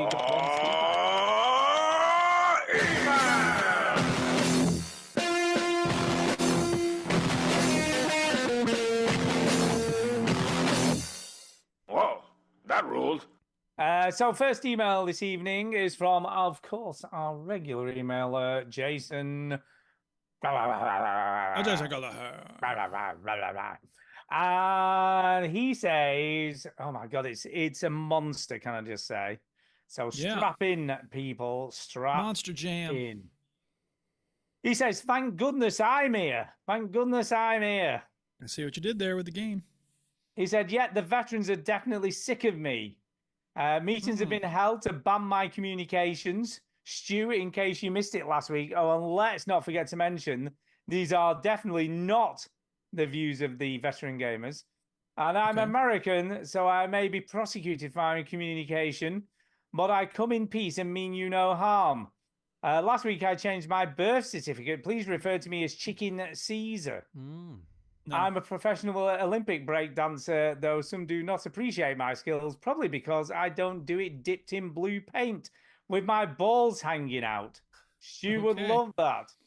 It was a ripped leotard. Stu, it was his ball sack. No, it wasn't. Honestly, it wasn't. It did look like his ball sack was hanging out. But if you see the footage prior to this happening, you can clearly see there's a tear in his tights just at where it meets his crotch. Or he had a mutilated scrotum. And it just, if you look at the picture properly, you can see it's just a rip in his tights. So it wasn't his ball bags. But anyway, you're the ones still stirring at the screenshots. I've got a bone to pick with your co-host.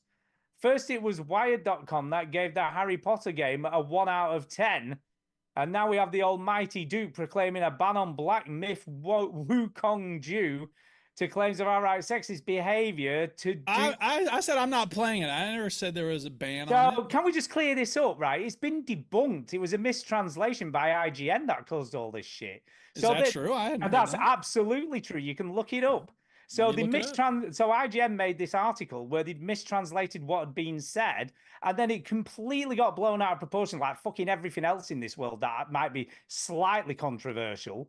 And before you knew it, they were the misogynistic, sexist game developer from China who had absolutely done nothing wrong. It's just the most ridiculous thing ever. And now people are refusing to play the game. It's getting review bombed and all sorts of shit because somebody at IGN wanted to do some clickbait.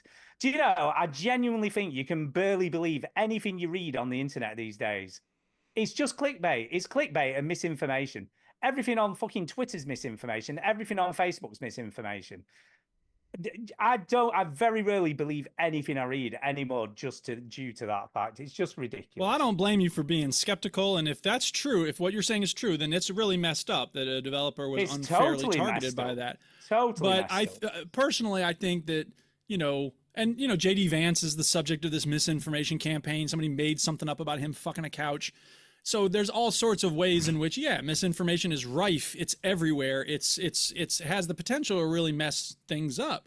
From my perspective, the counter balance to that is for us to look into things, to investigate, to find out the truth, and to share the truth, and to help debunk things like, no, JD Vance never said he fucked a couch. Like, there's enough real things to hate JD Vance for, but I don't know. And I think there's a danger in disengaging and saying, like, we can't believe anything, but instead saying we have to be very careful about what we believe, and we have to help each other understand the truth from the untruth. I mean, just as an example of this, in the last month or so in the UK, there was a mass knifing attack at a children's nursery in Southport, which is literally just down the road from me. Yeah. And the misinformation surrounding that was just off the charts. So much Absolutely. so that it caused riots across the whole of the UK for no good reason because of dickheads on Twitter and Facebook or wherever just making shit up.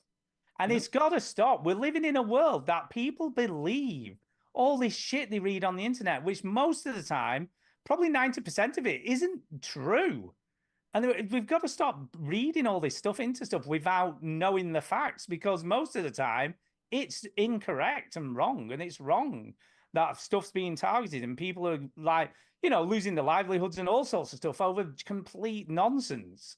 That some dickheads made up that for whatever reason everyone believes. It's just madness, absolute madness.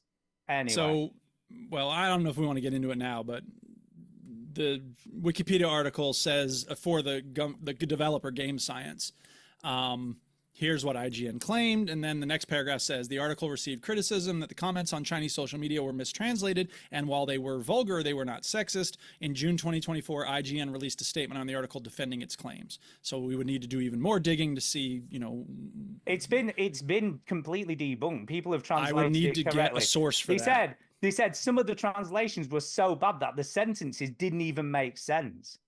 They weren't well. even grammatically correct. They were just completely incomprehensible, yet they still ran with it.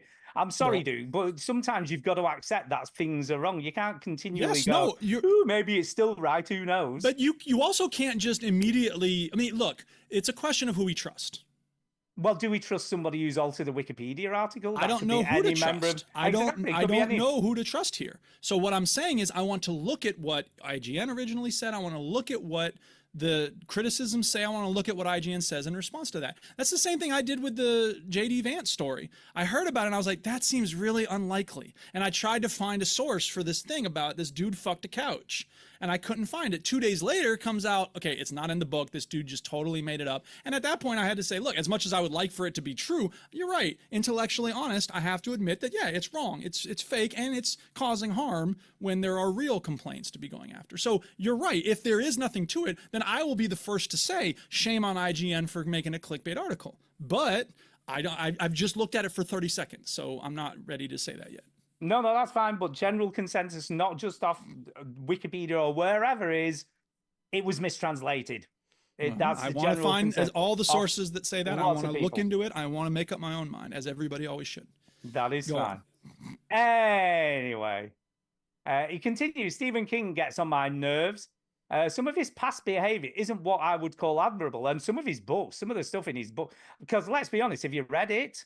Have you read the book It? No. No, I never read it. There's a very problematic scene at the end of it where the girl character in the has a bit of an orgy with the lads in the book because she feels it's a good way to get rid of the stress after fighting the clown beast thing at the end of the book. He's written some weird shit. But like he says, yeah, no doubt. And his Yeah. life he did some weird shit in his life. Yeah. I And he think says you that- agree that there's stuff he did that's Yeah. not commendable. I truly enjoy his books, so I read them.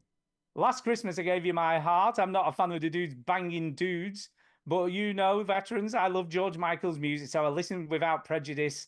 Some 80s rock bands pull teenage girls backstage for sex, and yet you still perform the karaoke in the mirror every morning. I've read that Pablo Picasso treated women terribly. Yes, yet his paintings Picasso was kind of a piece of shit. are celebrated and admired. Now, this is just Jason claiming something that's possibly not true. Duke probably has a Picasso art on his underwear or his tie. I don't know whether that's true. Have you got a Picasso tie, Duke? I don't have a Picasso tie. I mean, I like Picasso's art, but I mean, look, if the point that Jason is making, and it's a fair point, that there are no pure artists and it's very hard to find art that isn't made by problematic people, you're absolutely right. And Sherman Alexie has done some things that aren't cool, and he wrote a great young adult book called The Absolutely True Diary of a Part-Time Indian. I personally would rather not give money to R. Kelly. That's me, right? Other people, make up your own mind. But and then, go on. I was going to say, then it's a little bit grey, though, isn't it? Because it's like, Of well, course. I'll let him or her off that, but him not so much. There are always going to be lines that every individual has to draw. I dare say, if we found out that, you know, somebody, if somebody made a game after having held children in his, if Jeffrey Epstein made a video game, my guess is, and he was still alive, my guess is people wouldn't be playing that video game because we don't want to give Jeffrey Epstein money. Now, I don't know if that's the case or not, but I think most people would probably be on board with that, right? If ISIS made a video game, chances are most people would not play that. So that's an area, you know, that's some place where we all agree on that line. Whereas, you know, other lines, it's a personal thing. And I would never say you're wrong for giving these people your money. I might say, as I said last week, before I had heard that there was, it wasn't accurate. I urge you not to give them your money. But I think going along with that is once I figure out what I think about this, maybe I will say I take it back and it's not fair for me to have said that or whatever, or, whatever it is. So at the end of the day, again, I think that the smart move is to say, okay, I'm going to be conscious of who I give money to, and I'm going to do my best to try to give money to people and organizations and companies that are a little better than the average low bar that most of humanity seems content with. Same reason I don't order from Amazon. That's just me. I mean, I like Hitler's artwork. It was shit. He was such a bad artist. No, he wasn't. No, he wasn't. He was a Yeah. good artist. He's Well, a the great art I've artist. seen from him was art I've seen was not great. It was but that's good. just I'm my looking at it now. It's good. He was quite a good painter. No, he was a It's a decent shame, painter. really, that he So turned you like out Hitler? to be. You're on record saying you like I Hitler. like Hitler's art. It was a decent artist. I look at it, but some of his art, I'm like, this is all right. It's difficult. Look, the point I'm making, I guess, is it's difficult, isn't it? Because Of course. it's where do you draw the line? Should it be zero tolerance? Like, for instance, the next thing he says is John Lennon admitted to treating women Yes. really badly. And But that's do really you want, fucked up. Do you want to ban Imagine? Should we ban Yeah. Imagine as a result Well, of Yeah. that? well, in my opinion, once a person dies, it's kind of a different question because then they're not getting the money anymore. I don't know. For me, For me, that's a different question. That's like You saying, can shoot- let's watch reruns of Jim will fix it because Jimmy Savile's dead now, even though he kiddie fiddled loads of kids. You know what I mean? I don't Well, think look, that's there's right. the personal ick factor, obviously, that goes with something like that. And I have trouble listening to Michael Jackson's music, even though he's dead. But I don't feel weird about giving his family money by playing his music, if that makes sense. There's two questions in my mind. There's how I feel about the art, and then there's where's my money going. Let me tell you what it is. The more ahead. talented they are, the less people give a The shit. more you'll the, excuse. the less people give a shit. So R. Kelly, he's got some bangers, no doubt, but he ain't talented enough. When Ignition comes on, I'm dancing, okay? It's a tune, right? No one It's a can't dance tune. to that song. It's impossible. However, most of the time, R. Kelly goes on and you're like, can't enjoy this. He's a massive... Well, he wasn't a pedo. He used to lock teenagers. I don't know, whatever he did, right? Michael Jackson comes on. It's like, he's too talented for me to not like him. Yes, he is a criminal. He did lock up a few boys, but have you seen him dance? Have you seen the man dance? So we'll enjoy a bit of Michael Jackson. Jimmy Savile, not talented at all. Let's burn him to the ground. It depends on talent, Stu. Elvis married a minor. Yeah, Everybody oh, likes yeah. Elvis. And even, have you watched the film Elvis? They fucking totally skim over that shit. Of course they do. Of course they do. They skim over the fact Because she was the 14 when he met her. The estates of these people want to keep it all rosy, right? So Yeah. Elvis married a minor, But- massive pedo, bless him, right? But people still love. But it doesn't make it right, does it? It doesn't make it right. Hey, That we Stu. persecute. Ain't nothing but And a I think the point hound here dog, is as well. crying all the time. We're persecuting a game developer that actually didn't say any of this stuff. Did you enjoy But- me singing but Hound it's- Dog there? Yeah, I love the hound dog. So are you supporting a massive pedo? Absolutely. See, Not you know, supporting you singing hound dog. There you go. As I said. But this is what I mean. This is the problem because we're persecuting one like developer because they actually got persecuted for something they didn't do. But we're quite happy to dance along to Beat It by Michael Jackson, even though he was a total pedo. Do you know what I'm saying? It's complete hypocrisy at its finest, isn't it? Jackson was such a good pedo. He made an amusement park for kids to just bring them He to him. did. He made the lure. It was like the fucking gingerbread house. He was wasn't like, it? you know what? I'm just gonna Come make. into my little abode. I'm just gonna make the fairground so they can just come to me. I'm sick of going to them. It's just so much easier.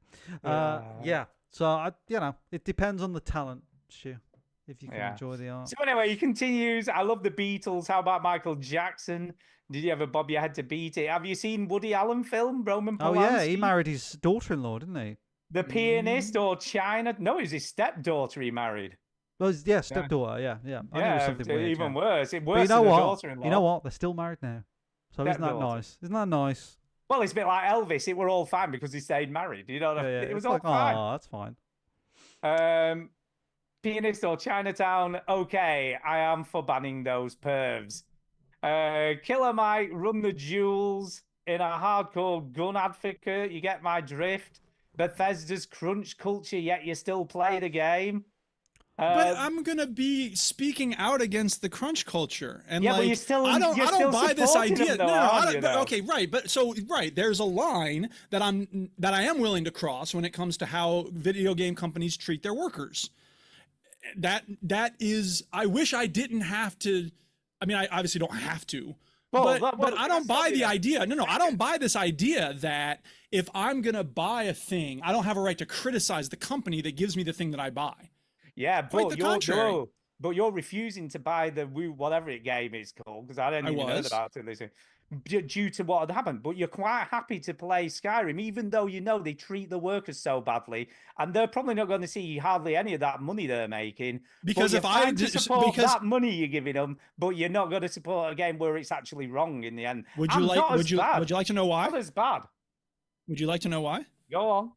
Because if I try to play video games that are morally pure in their creation, I will play 0 video games. Well, no, there It's are because somewhere that it's doesn't not happen. because it's not about one developer. It's about all the developers. It's about the industry. Systems are huge, as Kate Tempest said, and we need to change systems, not individuals. So it's not about what I do as an individual consumer. What I do as an individual consumer is a tiny little bit of what needs to change. Same with the climate crisis, right? I got solar panels. I drive an electric car. That's not saving the planet, okay? It's never going to save the planet. And when I say save the planet, it's shorthand for saving the ecosystem that humans need to survive. The planet's going to be okay. We're going to all die off if we're not careful. But it's not about me recycling. It's about us transforming our energy systems and using less energy as a species. And if we don't figure that out, then we're doomed. And the same is true about changing the conditions under which video games are made, which is part of this whole system of capitalism, which says profit is what matters and everybody else can go get fucked. I'm not okay with that. No, Can is it still okay if I like Hitler's work? Like I don't like. You're not sure. You You're make not up your own sure. mind. This is the thing. Everybody has to make up their own mind. To pretend like it's me on some crusade trying to ban things or like demand that people not do things is misrepresenting my whole attitude toward all this stuff. I became a vegetarian at the age of 13. And back then I realized this is my decision. If other people want to eat meat, that's cool. I'll talk to you about it, but I'm never going to be chastising people for their dietary choices.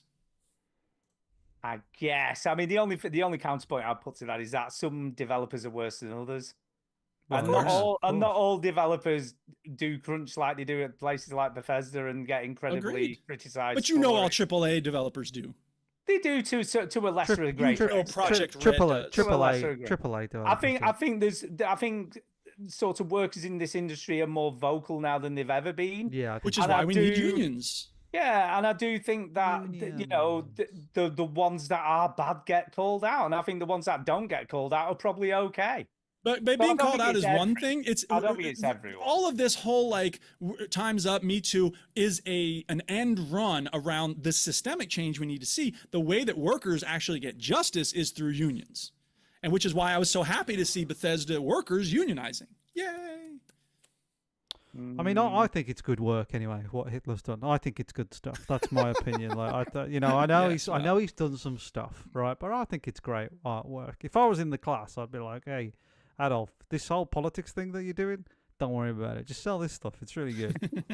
So anyway, he does continue. There is no doubt Okay. something you oppose strongly is tied to everything you own or Yes. enjoy somehow, some way. He's not wrong. Yes. He isn't wrong. No, he's not. If the Wukong studio is indeed guilty of the crimes, may they suffer the full consequences while I play their game. That is true, but as it turns out, it's been debunked, so it isn't true at all. Anyway, Screen Rant has given Wukong 3 out of 5 stars because it lacks inclusion and representation in chapters 1 and 2 of the game. This was another point that's been made that's been misrepresented. So apparently an inclusion company went to them and said, do you want us to help us with your game? We can help make your game more inclusive. And they just said no. They just didn't want any intrusion into their game development. And then that all got twisted around as well, apparently, and made to look like they weren't being inclusive because they didn't want some company to pay some company money to help them with inclusion when they didn't want the help. It's just the most ridiculous thing ever. It's like, if somebody comes trying to sell you something, you don't have to buy it. What the fuck is all that about? Anyway. Wanted representation in every fucking chapter of the game that isn't even about them or they. A Chinese game where you play as a monkey. I mean, this was originally, this is based on Monkey Magic, which was the one where you played? Chinny? Enslaved. Enslaved. I don't remember that game being inclusive or having to be. It's based on some fucking whatever 11th century thing from China. It's not even based on something modern. Why? I don't get it. I really don't get it. I don't even know what you're talking about anymore. I know. There's plenty of this inclusive. Hitler artwork has distracted me too much. Yeah. There's plenty of inclusive shit in other games and on Netflix that are beat over their heads with daily. Get fucked. You can't control a creator's dream. It's a video game, not a fucking an election, sorry, not an election, Duke. I wholeheartedly agree there are many other humans that worked incredibly hard on Wukong, and it shows. They probably unfortunately spent many hours away from their families to create such an outstanding game for others to enjoy, and their salaries may depend on its success. You should be banned. There are few games out there, but many each year, that are worth playing. Don't try to take one of the best this year from other gamers just because of a few dickheads, which turns out there wasn't any dickheads. It was mistranslated. And Duke, if you don't refer to me as a chicken Caesar from now on, we are going to have a serious problem. I'm all inclusive, baby. I love and respect women and chickens. Thank goodness I'm here, chapter 1 until the end, but I know a good game when I see it. Art versus artist, the art should usually win. There are exceptions. Does that ruin my argument? I'm playing Thank Goodness You're Here. It's an incredible thing. I hope you don't try to ban it, Duke. Balls, balls, balls, and tits.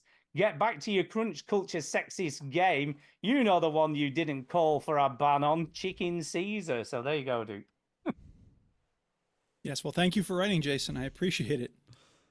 Yes. Yes. Anyway, Yes. on a slightly less controversial tone, we have got part 3 of the Olympics from a silent gamer. Are we ready for this? The Oh, final snap. part. Let's Yes. do it. Which I didn't Okay. read. No, you didn't. That's why I'm doing it now. Okay, part 3 of 3. I didn't Here read we it go. though, Stu. Yeah, no, I know you didn't read it. Last week when you wasn't on. No, I know you didn't. I didn't read it. You didn't read it, Mike. That's You're going to true. read it now. Is that okay, isn't it? That's okay. It's all It's good. almost I'm like gonna I read was it. sort of waiting for you to come back, isn't it? Well, that's exactly why that happened, isn't it? Because, Yeah. you know, we wanted all the 3 of us here With to the do the three final part. amigos. The 3 amigos. So he goes.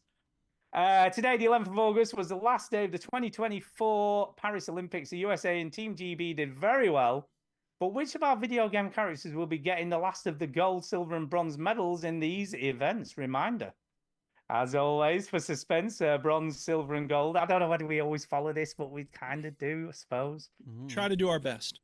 We will try to do our best. So the first category this week is archery. So it's archery. And these are the contestants. So it's Aloy from Horizon Zero Dawn. I think this is going to be close, to be fair. We've got Clementine from Telltale's The Walking Dead. We've got Ellie from The Last of Us. Kate Diaz from Gears of War 5. And Lara Croft from Tomb Raider. I never thought of Clementine as being really great with a bow and arrow. Is she known for that? I don't think it's more a gun, isn't it? She's more guns, I think, than bow and arrow. So I think she's out of the running. Same with Lara Croft. Is she? I mean, I guess the reboot has her using a bow and arrow, doesn't it? Definitely, yeah. So she has different types of arrowheads as well, doesn't she? I think she has exploding ones and shit like that. Kate Diaz, Gears of War 5. Again, I think she's out of the running. Yeah. I don't think she'd More of a be in this. chainsaw gun type. person. Chainsaw gun. She might just cut the archery board in half. Who knows? I don't know whether that's going to work. I think, I'll be honest, top spot, I think it's between Ellie and Aloy. Not, yeah. Ellie and Aloy. I think Aloy. She's weathered, isn't she? There's too many years of just, you know. Yeah, you see, I think Ellie just sort of picks it up towards the end of the first game, doesn't she, really? So, you know, second game, she's pretty handy with a bow and arrow. Yeah, but like, she's not taking down robot dinosaurs. No, and having to hit specific spots on their armor Little orange to weaken them. spots. Yeah, it's got to be fairly precise. See, I think Lara Croft is bronze, personally. Yeah, give her bronze. So you're she's getting on a bit, isn't she, Lara Croft? Yeah, Lara Croft. But she's pretty handy with anything. She's a mass She's got murderer. she's got to be in her late 50s now, I think, Lara. Yeah, yeah. She doesn't look it. No. She looks pretty good. She Yeah. looks pretty good for her age. Well, it's Hollywood for you, mate. That's Hollywood. So Lara Croft is the first. Ellie from The Last of Us, it was saying in silver medal position, Yeah, I'm cool with that. and Aloy from Horizon Zero Dawn Yeah. in gold medal position. Alloy gets gold. Aloy. Do you reckon? I saw what you did there. Do you think in the event they would have had mechs for her to shoot at rather than a target? I don't know. Don't be stupid, Stu. That's Just the saying. stupidest thing you've ever. Just saying. Mechs don't exist Okay, javelin. Javelin in the Olympics. in the Olympics. Well, they had breakdancing. That didn't go well, did it? Yeah, that's not coming back, is it? No, they've already banned it. And they called that woman, what's she called? Reagan. Reagan. Reagan Right. has had the most negative press, I think, for any athlete in the Olympic Games. You can call her an athlete, I don't know. Javelin, we've got Alec Mason from Red Faction Gorilla. Carrie Fairburn, or Fairburn? I don't know. Carl Fairburn, sorry. Carl Fairburn from Sniper Elite. Lynch from Kane and Lynch. Oh yeah. Ray McCall from Call of Juarez. And Scott Mitchell from Tom Clancy's Ghost Recon Advanced War Fighter. What's the event again? Javelin. So this is Javelin. Now, the two that automatically stand out for me straight away are Alex Mason, because he's like capable of using pretty much any weapon, no problems. So I reckon he'd be pretty handy. And Scott Mitchell from Tom Clancy's Ghost Recon Advanced Warfighter, because again, he's probably pretty a bit of an all-rounder. You know what I mean? You put anything in his hands, he's going to be pretty lethal. What do you reckon? I'm with you. But But I do think there's an outsider in all this, which is Lynch, because he's a bit just of a down and dirty, brute. gets it done. He's a bit of a brute. No, You know I what I think mean? he's too drugged up. He's too fucked up. You Lynch. think so? Yeah. Pretty I fucked don't, up. it'd be shocking if he even turned up on time, Lynch. Do you know what I mean? Like, For the event. is that today? He You just know what I wouldn't mean? turn up for the event. He'd be there. Yeah. He'd be there using the javelin as a toothpick. He's just picking his teeth with it. What Yeah. the hell am I meant to do with this? Yeah, Carl Fairburn from Sniper Elite. He'd be no good. He'd be lying on the floor. How the hell's he going to throw a javelin on the floor? You know what I'm saying? Yeah, but you wouldn't know where he is, would he? He's a sniper. Well, isn't you he? wouldn't, but like, I don't know. I just don't think The it's javelin his would just event. come out of nowhere. Just Maybe. where did he? I don't know Where when- did he throw that? Don't know. I don't know whether he get the 45 degree, He'd angle be flying prone. felled. He'd be felled because he wouldn't be throwing it from the same spot, the right spot. So no, on him, no. No, I think he's out. Ray McCall, Colo Juarez. No, I don't think so. I don't know. So I don't know who we having in third then in this.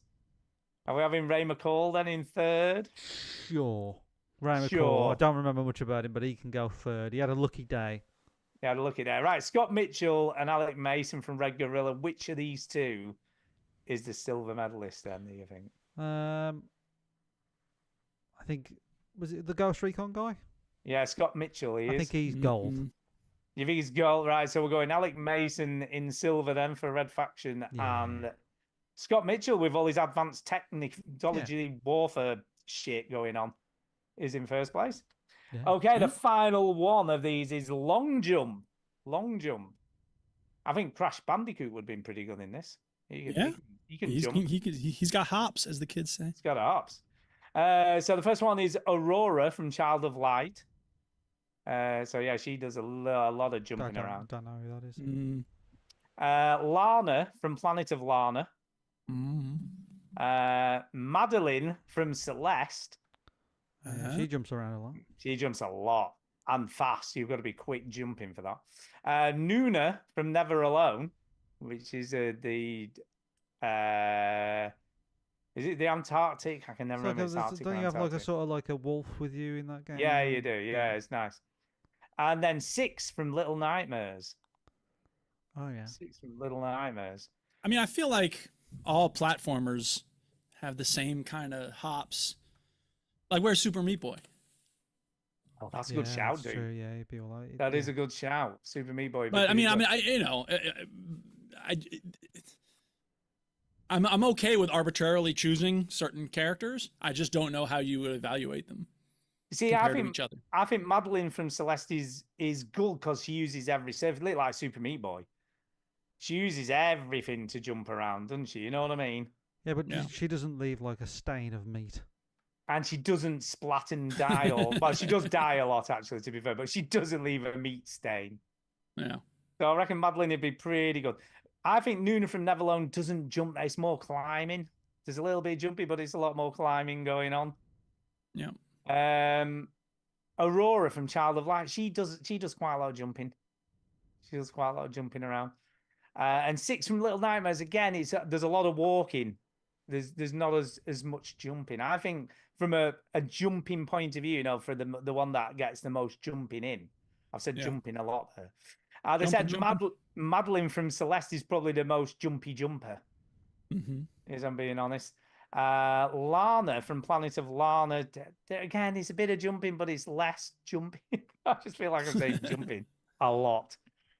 So I'm gonna go with in bronze medal position. I'm gonna go.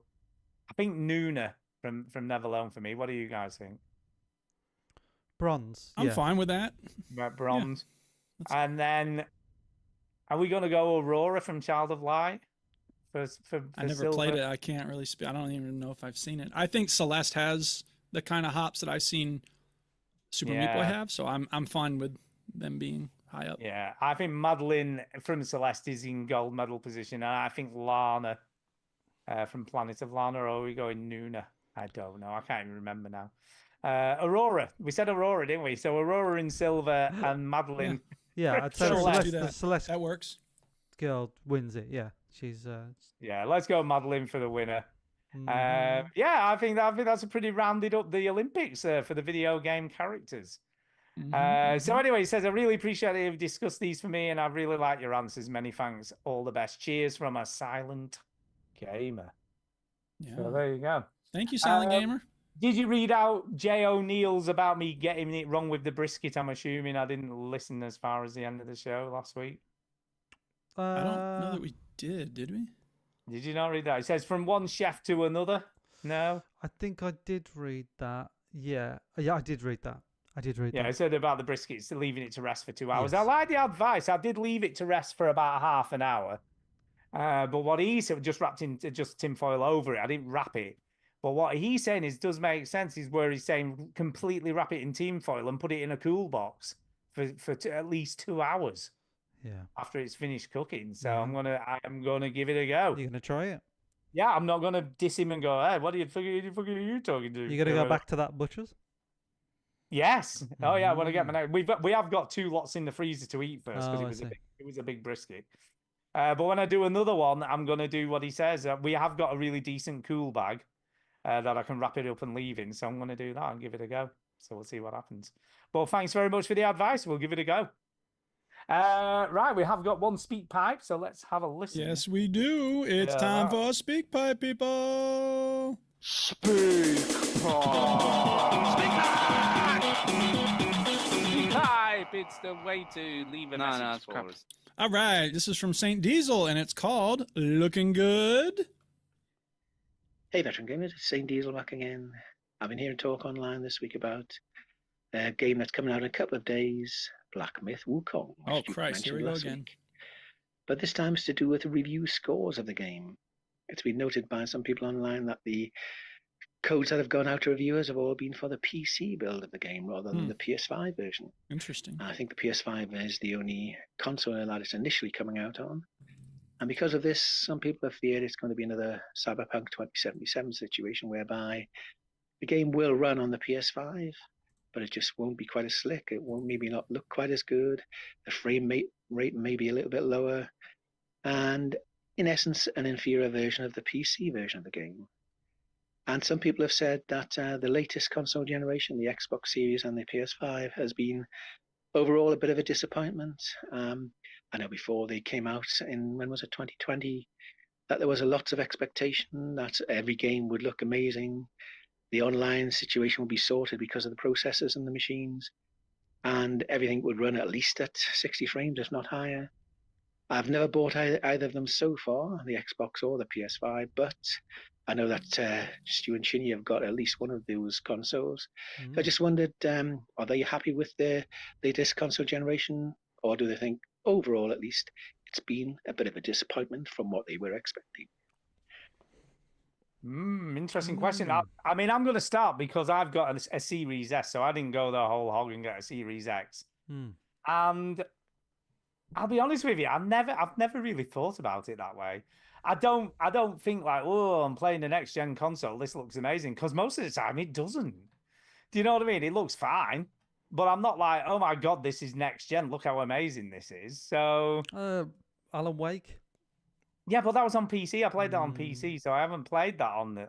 I don't know. But it looks good. It looks just as good on the Xbox, really. Yeah, no, and I'm not saying it doesn't. But remember, I'm running that on my thingy. My actual console's only got a 2060 in it, so I'm running this on hardware from about 4 years ago when I built it. So it's not. This isn't the most advanced gaming rig, and it did look incredible on this, even though it's sort of, you know, that long out of day. And I think it's just because it's such a well optimized game. I do think it's difficult. I think it's difficult.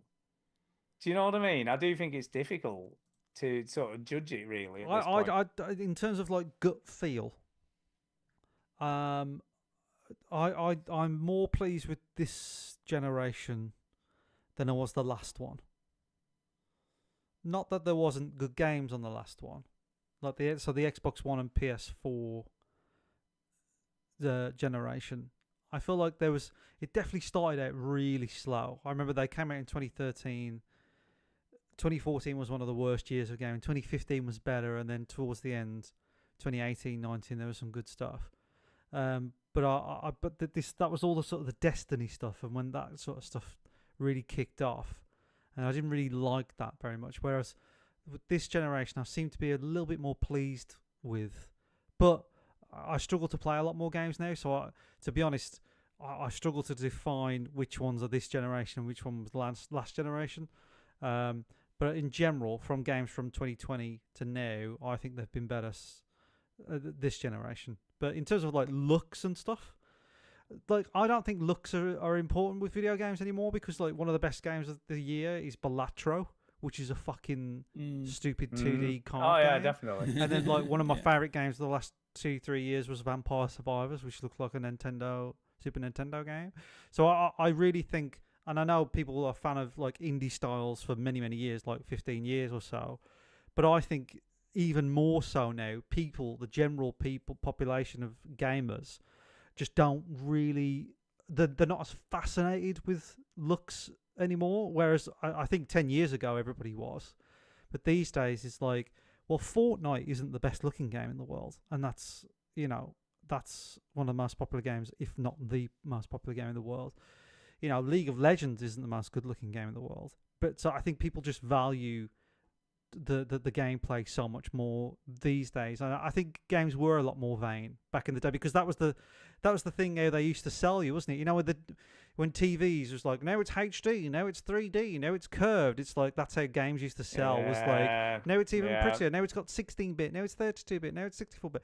Whereas now they don't really have that. It's like it just looks amazing, or it doesn't look amazing, but it has a style that draws you in, and that's changed, I think, in the last 10 years. It's like more people like look at Undertale, like the Gen Zs, Gen Zs that are now growing up to be adults. Their games were like Undertale and Minecraft, games that just wasn't about graphics. The were never the no, it was and Roblox, the selling point, and they're fine with it. Right? Yeah, Roblox, Minecraft, Fortnite, Ark Survival Evolved. Yeah, I mean that's supposed to look pretty good. Graphics. That's supposed to look good, but it still looks like shit. But but like what my point is, like graphics was never the buy-in for them. It was for us, for our generation. Well, I think what they realize is that there's plenty of games with great graphics that have like crappy gameplay, and so they're looking under the hood, so to speak. And I think that's a good thing. I think for our generation, well, like, I'm a slightly different generation to you two. You're Gen X, you two, and I'm technically a millennial. But like I think our generations grew up on the evolution a lot more. Like the curve was so much steeper with us. Like, you know, when you go from Super Nintendo to PlayStation 1 to PlayStation 1 to PlayStation 2, like what they're going to look like in 10 years, they're going to look exactly like real life. And now we're sort of here where it's like they still look good and they still do get better, there's no doubt about it, but like it does plateau a little bit. And you know, we talked about diminishing returns. So for the Gen Zs and the Gen Alphas, it's not about pretty looks anymore. So I this conversation's changed a little bit. But I think this generation has been good because we haven't been so fascinated with making everything so pretty. It's like Sorry, brilliant. my bad. Vampire Survivors, like, it is what it is. Like, there's no need to make it look brilliant. If that was 15 years ago, it's like, we need to make it 3D. We need to make it, oh my God. You know, there's none of that now. I think what's quite interesting, there are some games that still come out that are completely eye candy. I mean, Of course, yeah. like Senua's Saga. That I mean, I was just trying to think of a game that I played on. I mean, that's all that is. It's barely a game. Yeah, that I played on the Series S that I thought this looks next gen, and I suppose Senua's Saga and also Still Wakes the Deep. They do look pretty, and I don't think either of those games would have looked like that on the 360, for instance, or even the Xbox One. Mm-hmm. Do you know what I mean? And I think that's where I probably see that next gen visual finesse that we probably wouldn't have seen on the previous generation. But that being said, like Chidi said, I mean, Senua's Saga is kind of almost a tech demo. Yeah. And those games are few and far between. And there's a reason why, because they're so hard to make games that look that good. So the reason why there's no game there is because it took them longer to look how long that game took to make, like 4 years or whatever. It's barely a game. I think what's interesting for me is that the things I was more interested with next generation consoles is less loading screens and less time waiting to play the game. You know what I mean? And but that's a bottleneck of technology, though, isn't it? Well, it's a little bit of everything, but a lot of games manage to do it pretty well. You know, where it is seamless and you don't. Spider-Man 2 did it. Yeah, exactly. So it can be done. But that's just again, SSD drives and. Well, it's a lot of things, isn't it? It's optimization and but fucking Starfield still didn't manage to do it. It still had loads of loading screens, and it's like you look at I'm playing Breath of the Wild, which is like a 7-year-old game. It doesn't have one loading screen. On a hardware that isn't that advanced. It does have a loading screen, but like you don't notice them because the only loading screens you really see is when you go into a shrine and when you come out of a shrine. So, but when you walk around the world, like there's nothing. So. It's it is the onus is on the developer a little bit. Yeah, and I'll be honest. There's a lot of walking down narrow caves, wasn't there, in this generation, Yeah. last generation, to hide loading screens. They figured that out, but yeah, I must admit, playing Fallout London is jarring. It's so jarring having so many loading screens every time you go in somewhere. When you get to a new section of the game, when you're moving around, when you just basically everything you do, there's a loading screen, and it's like, oh my God. And you forget, don't you? You really forget how things have advanced over the years. As for next gen, who knows what's going to happen? Whether it's all going to be cloud streamed, I guess we'll find out in due course. No, it won't be.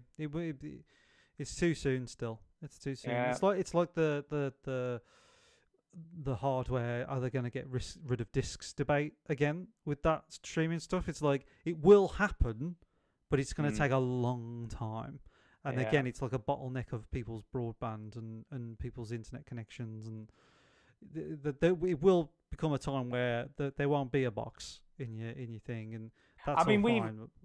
We've been doing this podcast for 16 years now. Remind me. And we've been talking about this for at least 10 to 12 years of that time, haven't we? We were talking about streaming, downloading games instead of buying physical discs. It was on live, discs. Wasn't it? That kicked it off, really.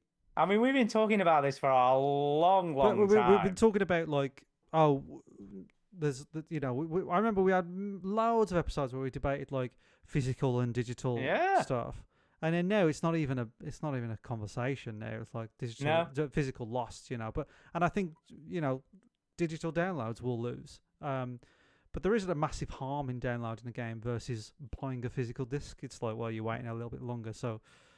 It'll still be around. Downloading games will still be around for at least another 10 years, I'd say. It takes a while, but eventually we will get to streaming. But it's going to be a minute. I tried to stream that Crash Bandicoot game. It was a fucking piece of shit when I streamed it. So see, I have no issues, but then I have it wired in, so I have it wired in. Weird, because I don't have any problems on the Xbox. It seems to run fine on mine. Well, maybe you're just better than me. I don't know, but like I say, occasionally I've had it crash and stuff, but most of the time they just run fine. I very rarely download any of the Play My Game Bitch games. Very rarely. I think that's about it, is it? Got any? I think that's about it. So that's it. Very tired tonight.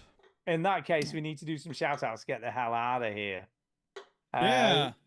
So I'm gonna go first. It's time for a shout out. Hey!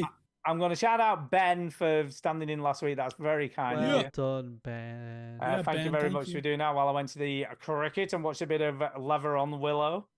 I'm also going to shout out a Silent Gamer for continually sending us, interactive stuff that we can get stuck into the Yeah, show, thanks. quizzes, the Olympics, all this kind of stuff. Keep it coming. We really appreciate all the interaction. And I'll shout out Jay for giving me some brisket cooking advice. So there you go. Thank you, Jay. I appreciate that. Over to you, Duke. Yeah, I will shout out Jason for his very interesting email. Thank you for that. We love hearing from you. Shout out to Silent Gamer for the fun thing. Shout out to Shane Diesel for the speak pipe. Shout out Amar for teaching me Hochin. Very busy week, so it was perfectly fitting that it came through. Shout out to Ricola for making cough drops that help my sore throat. And shout out to the Duchess for just being an awesome person. There you go. And Chinny finally, last but not least, even. Last but very least. Mm. That's what I say. Right, I'm just going to shout out. I'm just going to be boring. I'm going to shout out the Patreons. How about that? No, it's good. Shove that up Yeah, here. thank you, you Patreon pineapple. people. You So should I'm do going to that. shout out Seth McNitt, Value, Yeah. Sean Thiel, Dan Fletcher, Declan McCluskey, Adam Birmingham, Amar Parvez, Christian, Matt Nation, Robert Wilcox, Jake Peterson, and Nigel Strutmeister. Thank you very much. There you go.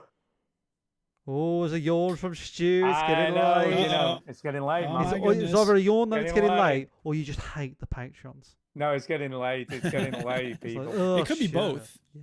Oh, God, Oh, Patreon. God. So thank you very much. Yeah, for that's it. We're supporting the done. show. Yeah, we're done. We're done.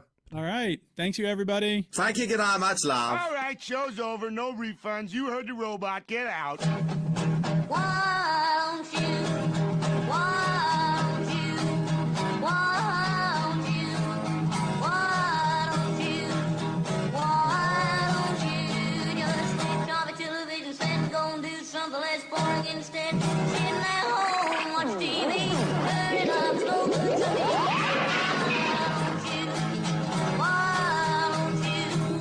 Why don't you? Go, go, go! What was the play my game for next week? It's called The Good Time Garden. What's Put it in the show notes. The Good Time Steam. Garden. It's on Steam. STEM. STEM. It's on STEM. Oh, okay. The Good Time Garden, which is Science, technology, engineering, and math. yeah, there you go. So it's the guys who made Thank Goodness You're Here before they made Thank Goodness You're Here. Oh, thank God you've answered. Let's thank That's what goodness I think you're about every here. time you're here. Thank goodness you're here.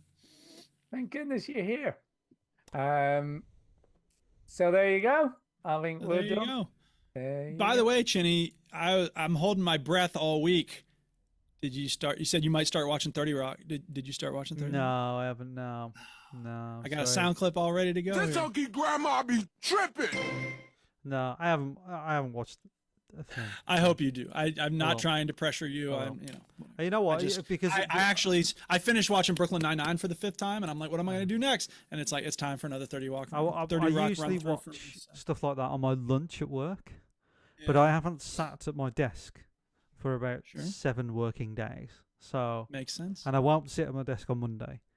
Maybe Tuesday I'll be sitting at my desk. Mhm. Maybe. Let me look at my Yeah. calendar. Kind of half a day. I'll be Whatever. I don't. Like I said, I don't want to put pressure on it. I For know about that 2.5 hours, I'll be sitting at my desk on Tuesday. me urging you to watch a thing has the chance to backlash, and you might end up. That does. not That liking works. it That because does. there's That does pressure. for you. It doesn't work. That it doesn't, Okay, It fair doesn't put me enough. off as much. Then watch it. I'll yeah, kick watch your it. ass. Okay, I will. We've started I a hope new you show. like it. That's all. We've started a new show today, Yeah, which one? actually. Oh yeah. Slow Horses. Oh yeah. It Okay. sounds I've not heard of it. sounds slow. It's Gary Oldman. Is it so a it's bad? Is kind it of- just a Okay. bad like time at the at the races? No. So basically, it's about MI5, Oh. and Gary Oldman's in charge of the fuck ups. Oh dear. Uh-huh. So all So the it's like MI5 Line of Duty, agents- but MI5. Yeah, but all the MI5 agents that fuck up end up in his department. Yeah, Line of Duty, but Oh. MI5. Yeah, yeah. I think yeah. Gary. I think Gary Oldman possibly one of the greatest actors of all time. Oh, he's brilliant. He's a He's great actor. absolutely brilliant in Like, it so far. he's got to be up there, hasn't he? Yeah, oh, definitely. Like I remember watching JFK, and I was like, is that fucking Gary Oldman again getting Oh, yeah. in? Night? The number of times He's I've in said my that when he fucking shows up in a film. movie Yeah. is quite Then I substantial. watched Oppenheimer. I was like, is that Yeah, yeah. fucking Gary? Is that Oldman? Gary Oldman? It's Oh, like I'm totally. annoyed, like you know, so, like Yeah. like How does he have that much chameleon? like a person that you hate has just walked into your pub. It's like, is that fucking Gary Oldman? He's got again? range. Sneaking As into Jake my. Peralta says about he Nick snuck in. Cage. He snuck into that Oppenheimer film. Like I barely knew it was him. I was like, that fucking sneaky bastard, sneaking in. Yeah, brilliant actor. Love him. But we watched. Have you heard of the? Well, I didn't even know this was a remake. My wife knew straight away. But there's my wife. But there's on Apple TV. There's Presumed Innocent, which is like a TV series. But it was, and I didn't notice. I'm all the way along going, oh, I don't know who did it. Who do you think did it? Oh, and all this Ooh. stuff, right? Who shot Ooh. JR? And then we got to the end of the TV series, and Kay's like, oh, well, I knew who'd done it. I'm like, how? And she's like, oh, it's a remake of the Harrison Ford film, Presumed Innocent, from the 1990s. And I was there you like, go. and I have seen it, but it's fucking 24 years ago. You know what I mean? Or whatever, 25. Chief, they tell you at the beginning of every episode who killed the person. Yeah, but you got to remember. I know, it's 25 years ago. I'm like, and as soon as she said it, I'm like, even then, I still wouldn't have remembered what happened in it, no. whereas she did. She knew Yeah, what but happened. your wife loves a detective story, doesn't she? Oh, She loves yeah, crime, definitely. So me and her bonded over that. Like, oh, I love I was detective just like, drama. for God's stuff. sake. By the way, worth watching. Jake Gyllenhaal is in it. It's really good. Jake Gyllenhaal. Gyllenhaal. Jake Jig- Gyllenhaal. Jig- Jake Gigolo. Oh, he's- you he's in- can't like him, Duke. Jake Gyllenhaal, because Taylor I Swift don't know. wrote some mean songs about him. Oh, yeah, well. That's what happens when you're a Swiftie. Jake Gigolo. So Jake Tara calls him Jake Glockenspiel. Glockenspiel. But worth watching. It's good. It's a bit of a recommender. And we're These watching people with these long last names, eh, Duke? Eh? Yeah. Yeah, Silly I know, people. right? Ugh, get out of here. And like I say, we're quite enjoying Bastards. the Women in Blue at the moment. That's pretty good as well. We're watching the House of the Dragons. How? Yeah. Do you Oh, yeah. know? I call it House of the Dragons because that show drags on. Well, I've heard so many bad things about the new series. I haven't even watched it. It's all right, you know. There's I've like been put off. So many people have said it's terrible, and I'm like, how? It was so good the first season. no, I don't think it's terrible. It's not terrible. I'm only on like Mm. I honestly thought we were on episode 3, and then I pressed play. We was on episode 2. We stopped episode 1 4 times, and Yeah. we was like right. Well, basically, it took us 4 nights to watch episode 1. So I just That's thought we were fine. on episode 3. I was like, right, we're on episode 3 or something. It's like nope, we're still on episode 2. Do you know? It's all right. It's shoot. I don't know what people are talking about. I don't know who you're talking to. They're all mad, right? It must be mad. Well, But like, it's still it's good. It's a good show. It's £400 million good, right? It's a good, I fine ass looking know. show. Matt Smith, who plays the one with the blonde hair. They've all got blonde hair, by the way. They've all got blonde hair. Matt Smith's very good in it. I like the other people in it. I like the guys. You know the thing. You know the Welsh guy. What's his name? The Welsh guy. I don't know. He's the Welsh guy that was in all the films. He's the guy with all the L's and C's in his name. That's No. the one. Yeah. Yeah. Yeah. He was in it. He's Reese something. He was the lizard in the Spider-Man films. I don't know that Oh guy. yeah. He's good in it. Reese man. Reese. He's good. I like that guy. I don't know. I was after the end of the first season, I expected to literally kick off instantly. Well, no. I mean, it does. It like seemed the to end. set it up for this huge kick it I off. know. Yeah, going but the end of the first episode is like that's fucked. Like there is that stuff in it. Like that. Like has because the end of the first season starts the ball rolling on what happens at the end of the first episode of second season. So it's like yeah, like it gets the ball rolling. It's an eye for an eye sort of stuff. Yeah, very good. But there is a lot of like brother, I haven't seen you for 20 years, and you're like, well, I don't know why I know these characters, but for some reason we've got a whole scene of these two characters and we have no idea what. There's two brothers and we just don't know why we care about it. They just keep on show. They've done nothing. They know nobody. They just keep popping up, and I'm like, why are these characters in this show? Obviously, they're going to come up later in the show and do something, and chop someone's head off or something. But do you know? I think it's a fine show. It's a fine show. Well, I might give it a go. But do you know? I was just going to say, do you know what I really hate about Apple TV? The fact that you have to pay for yet another service. The fact that it's owned by there's people that. that make products that are made in That- like Foxconn and they don't have rights, and you No. Oh no, right, sorry. They don't understand the concept of binge watching a series because they release them weekly like it's Yeah. the normal telly. And I'm No, like, yeah, there's been why? there's been studies about that, Stu. They I have hate done, it, though. They have done research about that. I hate it. I just It's- want to watch my show. So it's all about getting people to talk about the show at the same time and prolonging. Yeah, what's shocking? Prolonging the Yes. zeitgeist of the zeitgeistiness of the show as long as Yeah. possible. So if they with Stranger Things, they found that everybody loved it, but they got over it very, very quickly and forgot about it. Right, so they need to stretch it, Interesting. stretch. The only, it. other, I guess, the other possible thing is if there's 8 episodes, you've got to subscribe for at least 2 months if you want to There's watch that as well. whole- That is another bonus as well. Yeah. You know, because if you can binge it all in one go, you can just do a month's But subscription. there and is cancel, I something guess. to be said about binging shows.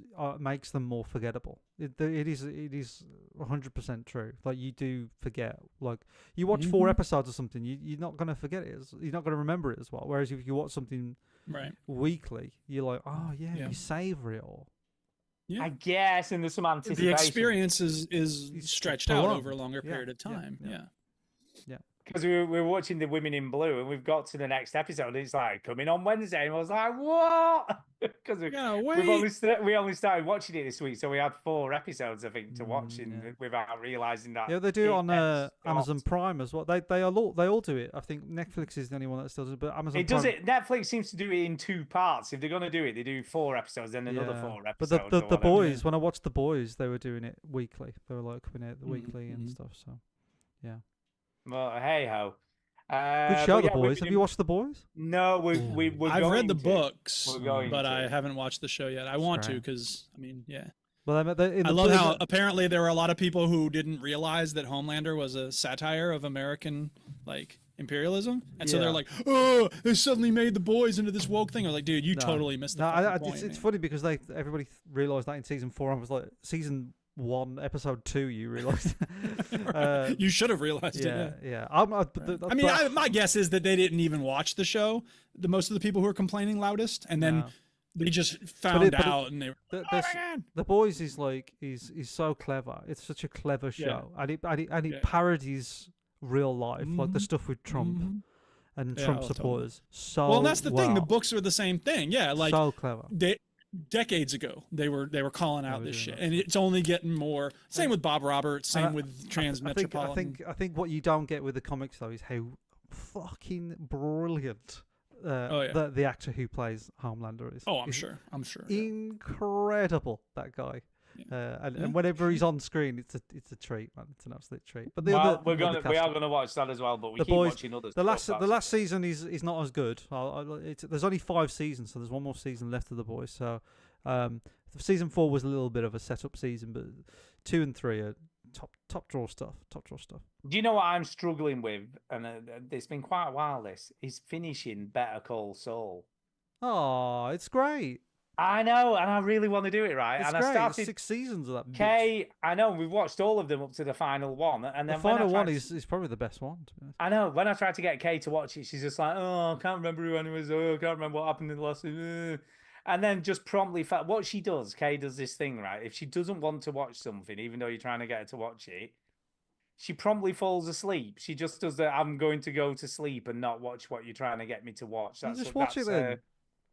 So I started watching it on my own, Yeah. right? Because I thought, oh well, fuck it, I'll watch it on my own, right? And I got to bit with what's he called, the guy who poisoned wheelchair Ding Ding Man. Yeah, the chap from Far Cry 3. Yes, him. Yeah.